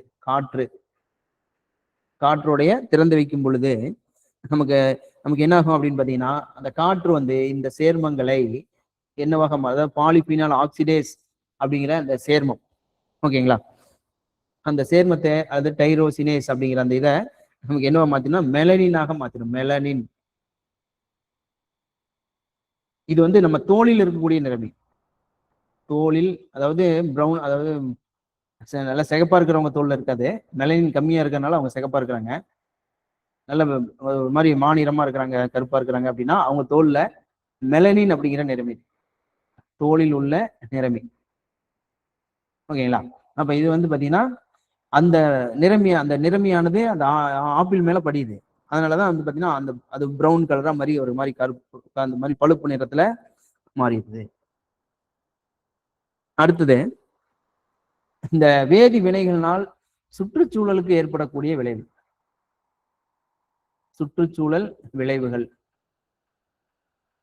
வேதி வினைவுகளால் ஏற்படக்கூடிய சுற்றுச்சூழல் விளைவுகள். ஓகேங்களா? உதாரணத்துக்கு காற்று மாசுபாடு. என்னென்ன விளைவுகள்லாம்? முதல்ல காற்று மாசுபாடு. வாகனங்கள் போகுது, வாகனங்கள்ல இருந்து வெளிவரக்கூடிய அந்த புகை வந்து பாத்தீங்கன்னா என்னென்ன இருக்கும் அப்படின்னு பாத்தீங்கன்னா கார்பன் டை ஆக்சைடு இருக்கும், அடுத்து கார்பன் மோனாக்சைடு, சல்பர் ஆக்சைடுகள். சல்பர் ஆக்சைடு அப்படின்னா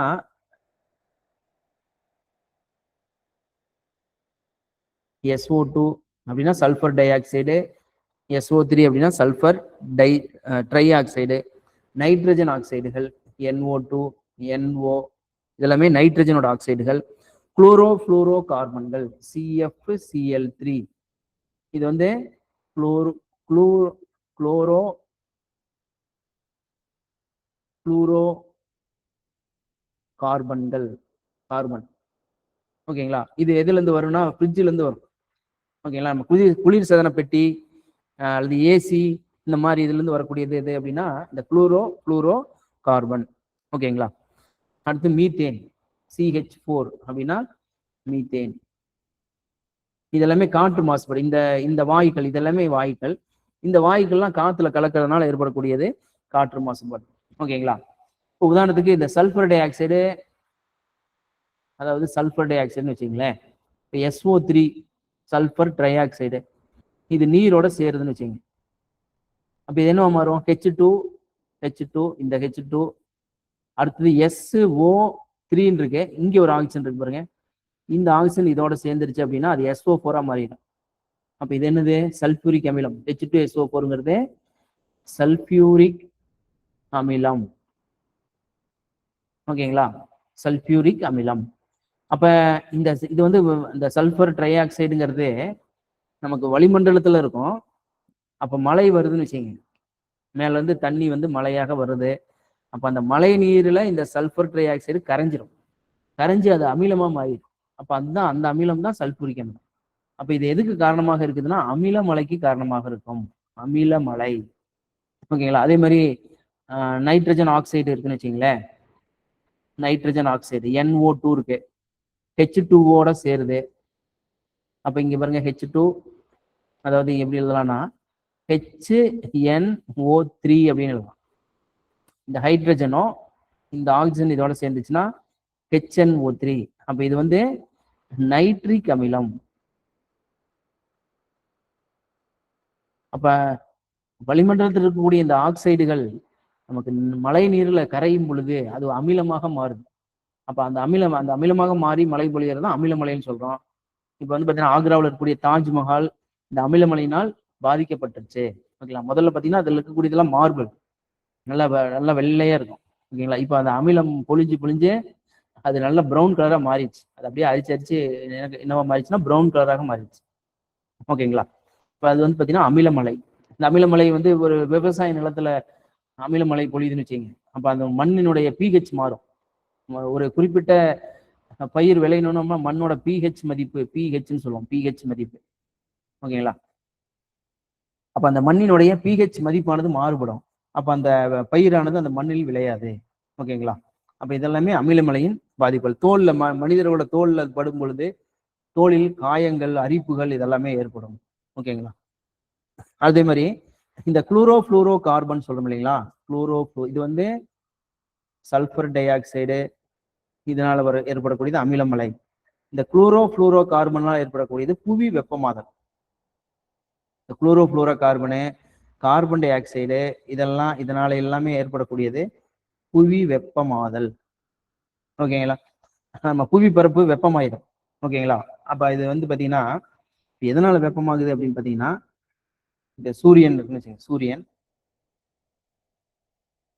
இந்த சூரியன்ல இருந்து வரக்கூடிய கதிர்வீச்சு அகச்சிவப்பு கதிர்கள். ஓகேங்களா? இந்த அகப்பு சிவப்பு கதிர்கள் என்ன ஆகும் அப்படின்னு பாத்தீங்கன்னா, இது பூமியோட இது பூமின்னு வச்சுங்களேன், பூமி. இந்த கதிர் நமக்கு பூமியோட மேற்பரப்புல படுது. பட்டு என்ன ஆகுனா அப்படியே விண்வெளிக்கு திரும்ப போயிடும். பட்டு ரிஃப்ளெக்ட் ஆகும், பிரதிபலிச்சு விண்வெளிக்கே போயிடும். ஓகேங்களா? இப்ப இந்த அதாவது இது நார்மலா நடக்கக்கூடியது. இப்ப இங்க இந்த இடத்துல CO2 வாயு அதிகமா இருக்குன்னு வச்சுங்க. CO2 கார்பன் டை ஆக்சைடோட அளவு அதிகமாச்சு வளிமண்டலத்துல. CO2 குளோரோஃப்ளோரோ கார்பன் இருக்குது, CFCl3, இதனோட அளவும் அதிகமாயிடுச்சு. இப்ப இங்க என்ன ஆகுனா, இங்க இருந்து வரக்கூடிய புற ஊதா கதிர் இதுல படும், பூமியில படும். பட்டு விண்வெளிக்கு போகாது, இந்த கார்பன் டை ஆக்சைடுல படும். பட்டுட்டு மறுபடியும் பூமிக்கே வரும்.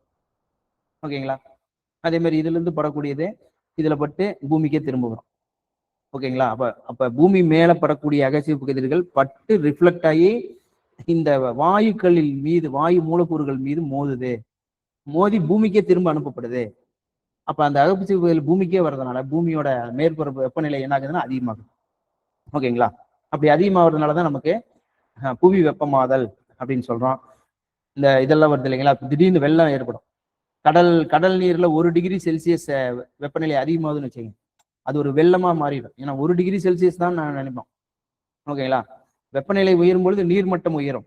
1 டிகிரி செல்சியஸ்னா அந்த நீர்மட்டம் நமக்கு உயரும். ஓகேங்களா? அப்ப உயரமான இடத்துல இருந்து பள்ளமான இடத்தை நோக்கி நீர் வரும் பொழுது நமக்கு வெள்ளம் போன்ற அபாயங்கள் ஏற்பட வாய்ப்பு உண்டு. ஓகேங்களா? அதே மாதிரி பூமியோட வெப்பநிலை அதிகமானாலும் அது நம்ம வந்து பாத்தீங்கன்னா ரொம்ப சில எரிச்சல், தோல் நோய்கள், இந்த மாதிரியான விளைவுகளை இதை ஏற்படுத்தும் மனிதர்களுக்கு. ஓகேங்களா? அப்ப தாவரங்கள் வந்து சீக்கிரமா கருகி போதல், அப்ப நீர் வந்து ஆவியாகி போயிடுது. ஓகேங்களா? அந்த மாதிரியான விளைவுகள் இதில் நடக்கும். அப்ப அதுதான் வந்து இந்த carbon dioxide, chlorofluorocarbon, இதெல்லாமே புவி வெப்பமாதல்.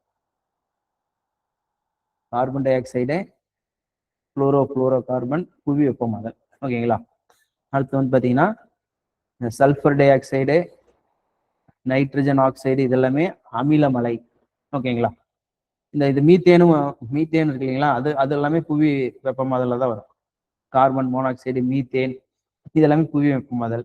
இதெல்லாம் வந்து பாத்தீங்கன்னா அமிலமலையில் வருது. இது வந்து பாத்தீங்கன்னா காற்று மாசுபாடு. அடுத்து பாத்தீங்கன்னா நீர் மாசுபாடு.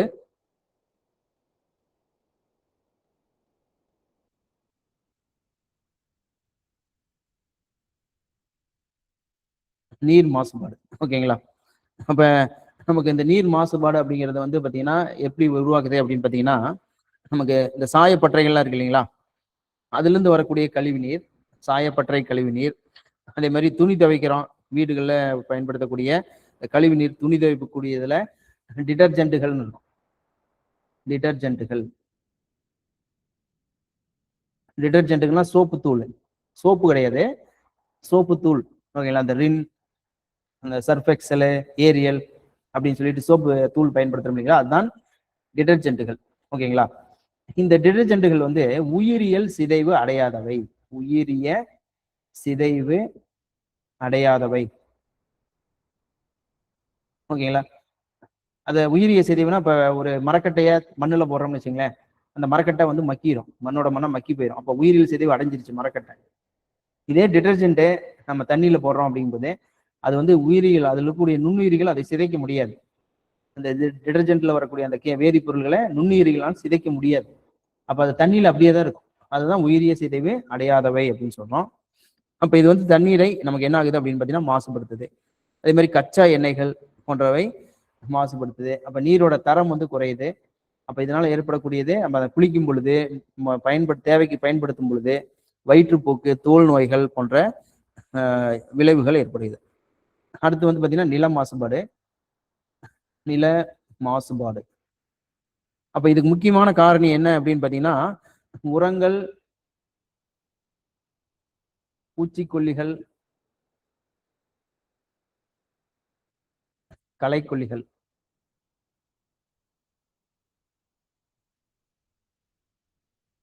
ஓகேங்களா? இதுல வந்து பாத்தீங்கன்னா டிடிடி அப்படின்னு ஒரு பூச்சிக்கொல்லி. டிடிடி என்னோட வேதி பெயர் என்னன்னா டைக்ளோரோ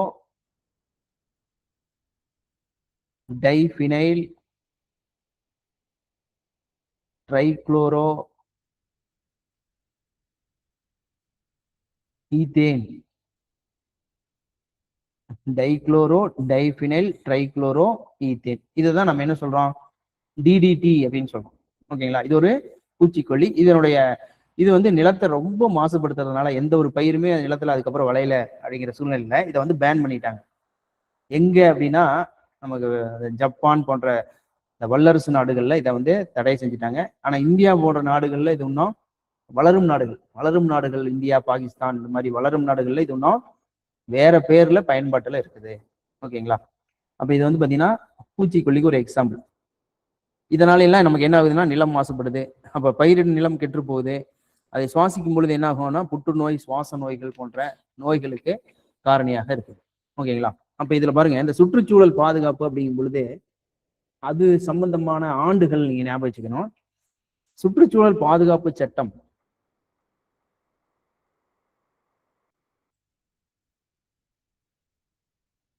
சுற்றுச்சூழல் பாதுகாப்பு சட்டம் நமக்கு ஏற்படுத்தப்பட்ட ஆண்டு, ஏன்னா இது ஆண்டுகள் கேட்கறதுக்கான வாய்ப்புகள் இருக்கு, அதனால நமக்கு நோட் பண்ணீங்க, தெரிஞ்சதுன்னா விட்டுருங்க. 1986. ஓகேங்களா? காற்று மாசுபாட்டு தடுப்பு மற்றும்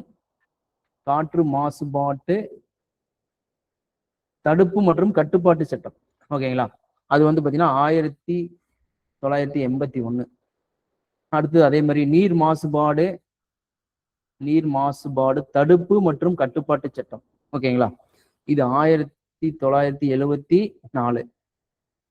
அதே மாதிரி வனவிலங்கு பாதுகாப்பு சட்டம்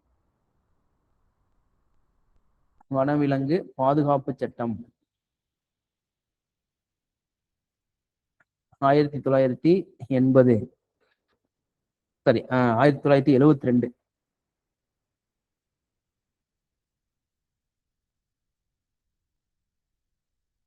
1972. வன பாதுகாப்பு சட்டம் தான் 1980. அதாவது காடுகள் பாதுகாப்பு சட்டம் இது வந்து 1980. ஓகேங்களா? அப்ப இது சுற்றுச்சூழல்னால இது ரிலேட்டடான அந்த ஆண்டுகளையும் நம்ம ஞாபகம் வச்சுக்கிறோம். அடுத்து பாத்தீங்கன்னா துருப்பிடித்தல்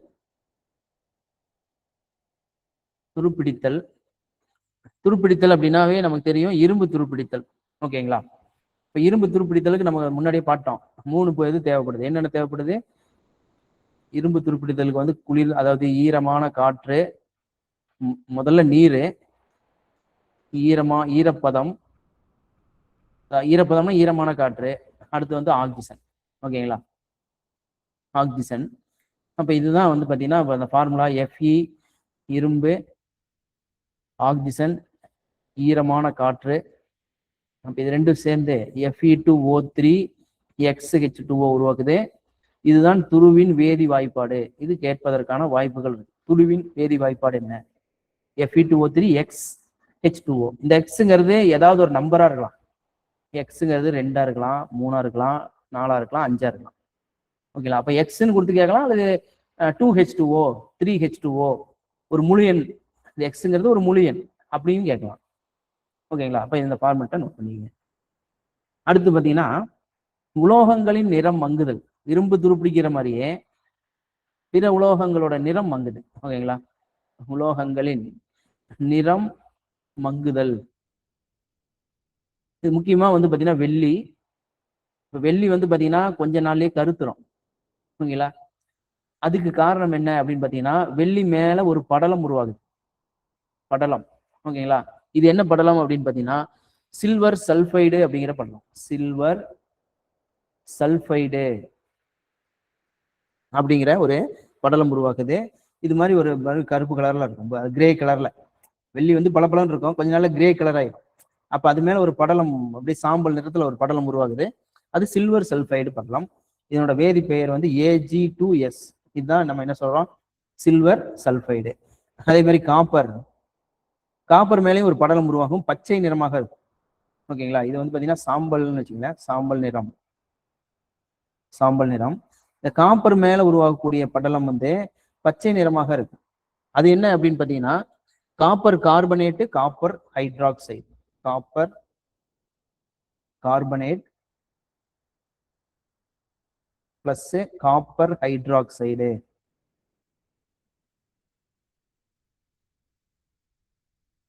அப்ப காப்பர் கார்பனேட்னா CuCO3 பிளஸ் CuOH ட்வைஸ்.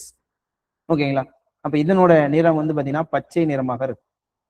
ஓகேங்களா, செம்பு வந்து பாத்தீங்கன்னா அப்படியே அது மேல பச்சை கலர்ல அப்படியே ஒரு இது மாதிரி ஃபார்ம் ஆகுது இல்லைங்களா, அது வந்து நமக்கு காப்பர் கார்பனேட்டு, காப்பர் ஹைட்ராக்சைடு. ஓகேங்களா, அடுத்து பார்க்கும் பொழுது வெப்பம் உருவாதல். ஓகேங்களா, இந்த வெப்பம் உருவாதல் அப்படிங்கும்போது அதாவது வேதிவினையின் காரணமாக உருவாது. என்னென்ன உருவாகுது அப்படின்னு பாத்தீங்கன்னா வெப்பம், ஒரு வேதிவினை நடக்கும்போது வெப்பம், ஒளி, அழுத்தம் ஆகியவை உருவாகின்றன. ஓகேங்களா, அப்ப வெப்பம் உருவாதல். ஓகேங்களா, அப்ப உதாரணத்துக்கு கால்சியம் ஆக்சைடு நீரை சேர்க்கும் பொழுது அதிக அளவு வெப்பம் வெளிப்பட்டு நீற்று சுண்ணாம்பு உருவாகும். ஓகேங்களா, அதாவது சுட்ட சுண்ணாம்பு CaO, சுட்ட சுண்ணாம்பு,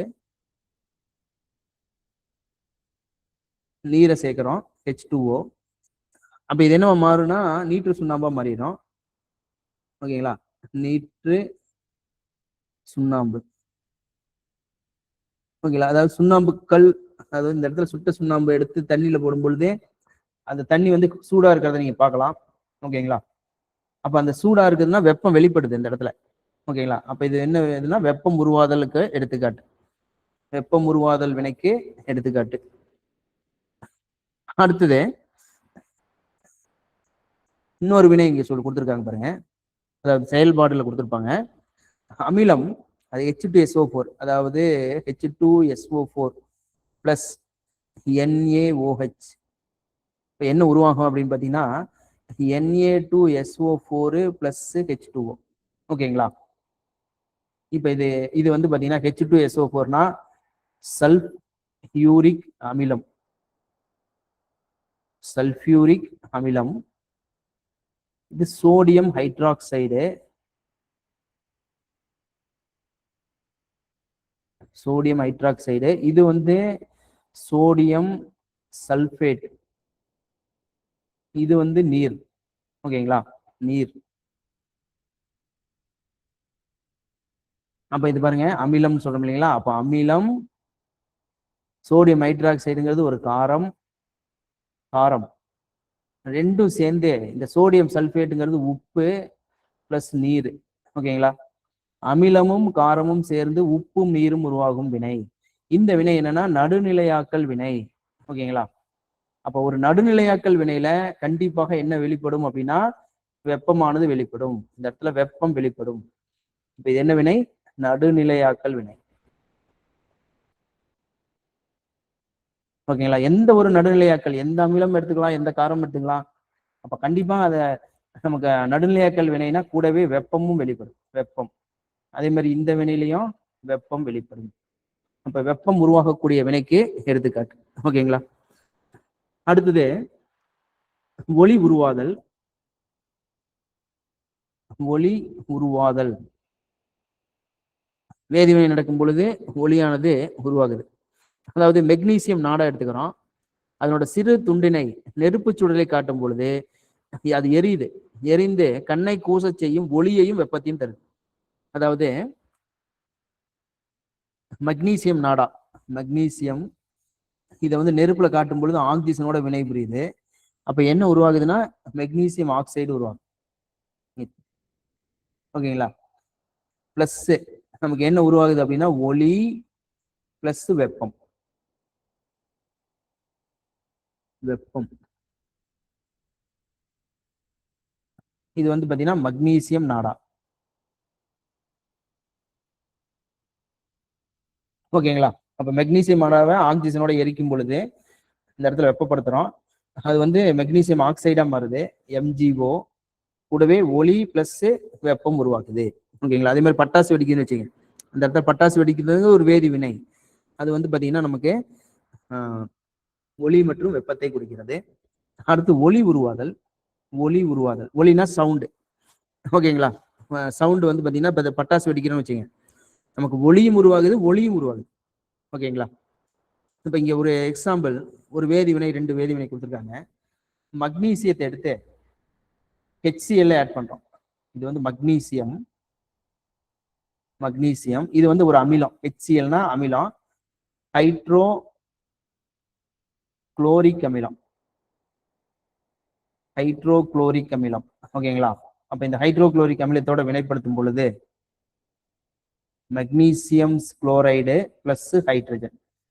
ஓகேங்களா? அப்ப இந்த இடத்துல பாருங்க, ஹைட்ரஜன் வாயு. இந்த இடத்துல ஹைட்ரஜன் வாயு, இதை வந்து ஒரு சோதனை குழாயில இதை எடுத்துக்கிறீங்கன்னு வச்சுங்களேன்.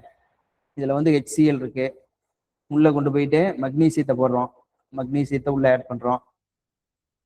Mg உள்ள ஆட் பண்ணி இந்த வேதி வினை உருவாகுது. இதுல இருந்து என்ன வாயு வெளிவருது அப்படின்னா ஹைட்ரஜன் வாயு வெளிவருது. எரியக்கூடிய தீக்குச்சியை இது கொண்டு போறீங்க. தீக்குச்சி எரியுதுன்னு வச்சுங்க, இதை கொண்டு போறோம். இப்போ கொண்டு போகும்போது என்ன ஆகுன்னா, நமக்கு ஒரு சவுண்ட் ஏற்படும். ஒரு டப்புன்னு ஒரு சவுண்டு. அதை வந்து பாப் ஒலின்னு சொல்லுவோம். POP ஒலி. ஓகேங்களா? அப்ப பாப் அப்படின்னு ஒரு சவுண்டு கேட்டு தீக்குச்சி அணைஞ்சிரும்.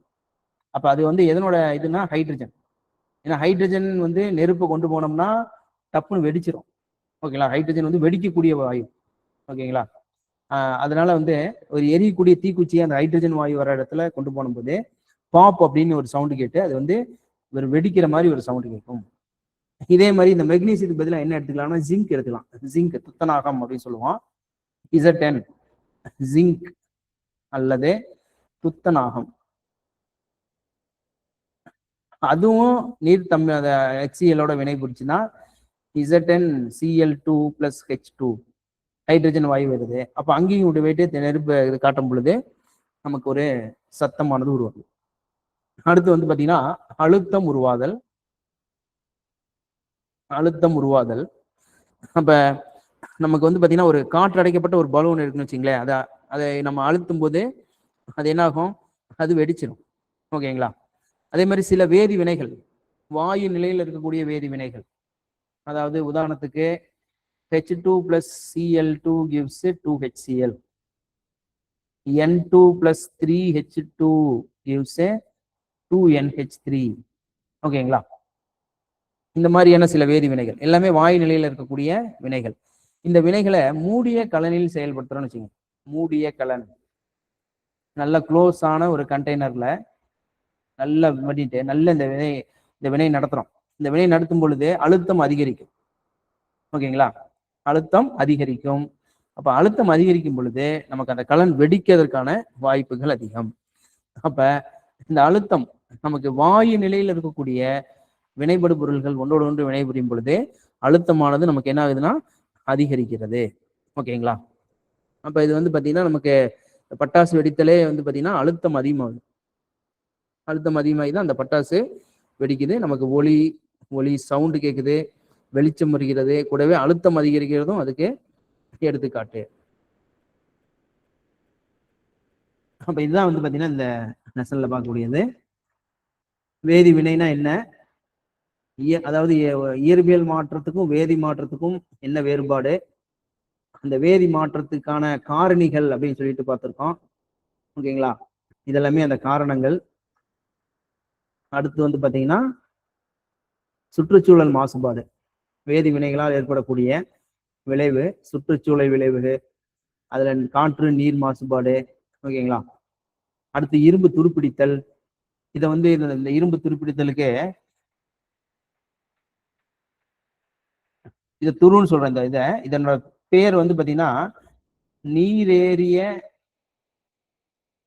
Ferric oxide. நீரேறிய ஃபெர்ரிக் ஆக்சைடு இந்த துருவுக்கான வேதி பெயர். ஓகேங்களா? அப்ப இதை பார்த்துருக்கோம். உலோகங்களின் நிறம் மங்குதல், சில்வர் சல்பைடு உருவாகுதல். ஓகேங்களா? இந்த ஃபார்முலா, இந்த வேதி பெயர், அந்த சேர்மங்களை எல்லாம் பார்த்துச்சிங்க. Copper carbonate, copper hydroxide. பச்சை நிறம் என்ன உருவாகுதுன்னு கேட்பாங்க. ஓகேங்களா? இந்த பச்சை நிறத்தோட ஃபார்முலா கூட ஒரு இதுல கேட்டிருக்காங்கன்னு நினைக்கிறேன்.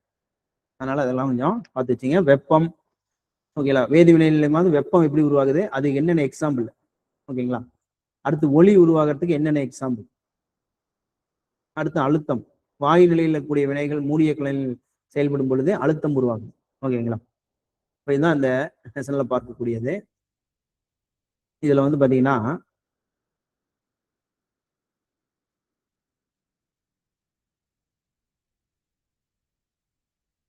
இதுல பாருங்க, காகிதம் எரிதல். காகிதம் எரியும் போது ஒரு புதிய பொருள் உருவாகுது இல்லைங்களா, அப்ப அது என்ன மாற்றம், வேதியியல் மாற்றம்.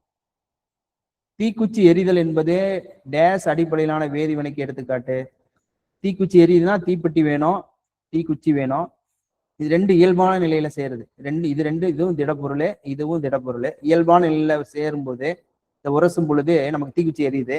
அப்ப என்ன வரும், இயல்பான நிலையில் சேருதல், ஓகேங்களா. டேஸ் உலோகம் துருப்பிடித்தலுக்கு உள்ளாகிறது. நமக்கு இரும்பு தான் துருப்பிடித்தலுக்கு உள்ளாகுது, இரும்பு தான், ஓகேங்களா. இரும்பு துருப்பிடித்தலுக்கு உள்ளாகிறது.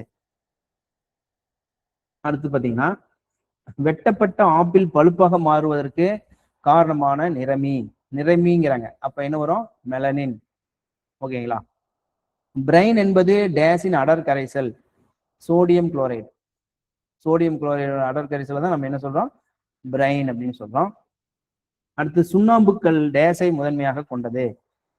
சுண்ணாம்புக்கல் அப்படின்னு சொல்றோம் இல்லைங்களா, கால்சியம் கார்பனேட், CaCO3. அடுத்து பாத்தீங்கன்னா, கீழ்கண்டவற்றுள் எது மின்னார் பகுத்தலை தூண்டுகிறது. பாத்தீங்கன்னா டைரக்டாவே இருக்கு, மின்னார் பகுதியில எது தூண்டுதுன்னா மின்சாரம், ஓகேங்களா. இதெல்லாம் கேட்க மாட்டாங்க, பார்த்து வச்சுங்க. அடுத்து பாத்தீங்கன்னா, ஹேபர் முறையில் அமோனியா தயாரித்தல் எது வினைவேக மாற்றியாக பயன்படுது, இந்த மாதிரியே தான் கேட்பாங்க. அப்ப எது பயன்படுதுன்னா இரும்பு பயன்படுது, ஓகேங்களா. மழை நீரில் கரைந்துள்ள சல்பர் டை ஆக்சைடு மற்றும் நைட்ரஜன் ஆக்சைடுகள் டேஸை உருவாக்குகின்றன. அப்ப sulphur dioxide, nitrogen di oxide பார்த்தோம்ல, SO3 H2O H2SO4 அமிலத்தை உருவாக்குது. அப்ப அமிலமலை, ஓகேங்களா. புவி வெப்பமயமாதலுக்கு காரணமாகிறது இதெல்லாம் தான், carbon di oxide, methane, chlorofluoro கார்பன்கள். மூணுமே இதுவும் வரும். பாத்தீங்கன்னா தனித்தனியா கொடுத்துருக்காங்க, இது மூணுமே காரணம் தான் தனித்தனியா. அப்ப மூணுல ஏதாவது ஒண்ணு டிக் பண்ணா கரெக்ட்னு நம்ம நினைச்சிட முடியாது. மூணும் சேர்ந்து ஒரு ஆப்ஷன் கொடுத்துருக்காங்க இல்லையா, இந்த ஆப்ஷன் தான் கரெக்ட் இதுல, ஓகேங்களா. அப்ப ஆப்ஷன் இ. அதே மாதிரி இங்க பாத்தீங்கன்னா, கெட்டுப்போதல். கெட்டுப்போதல்னா நமக்கு பாத்தீங்கன்னா என்ன சொல்லலாம், சிதைவடைதல் சொல்லலாம், அல்லது உணவு. இந்த இடத்துல பாருங்க, உணவு தான் கெட்டு போகுது.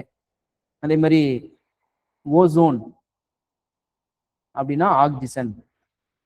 மங்குதல், மங்குதல் அப்படிங்கிறது நமக்கு பாத்தீங்கன்னா, அல்லது ஈஸ்ட் எடுத்துங்க, ஈஸ்ட்ங்கிறது உயிர் வினையூக்கி. கால்சியம் ஆக்சைடு,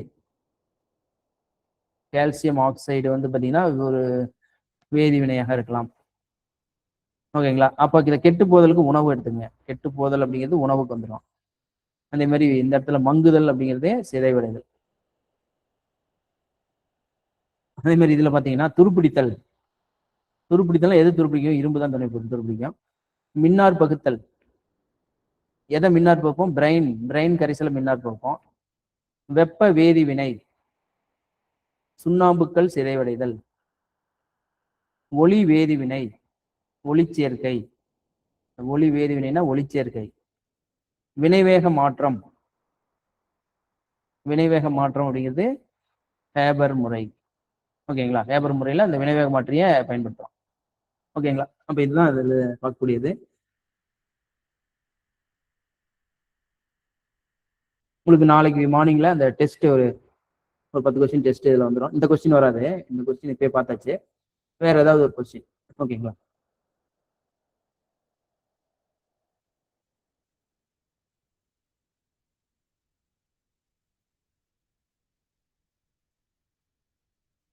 ஓகே, கிளாஸ் இதோட முடிச்சுக்கலாம். அப்படி லெஃப்ட் ஆகிங்க.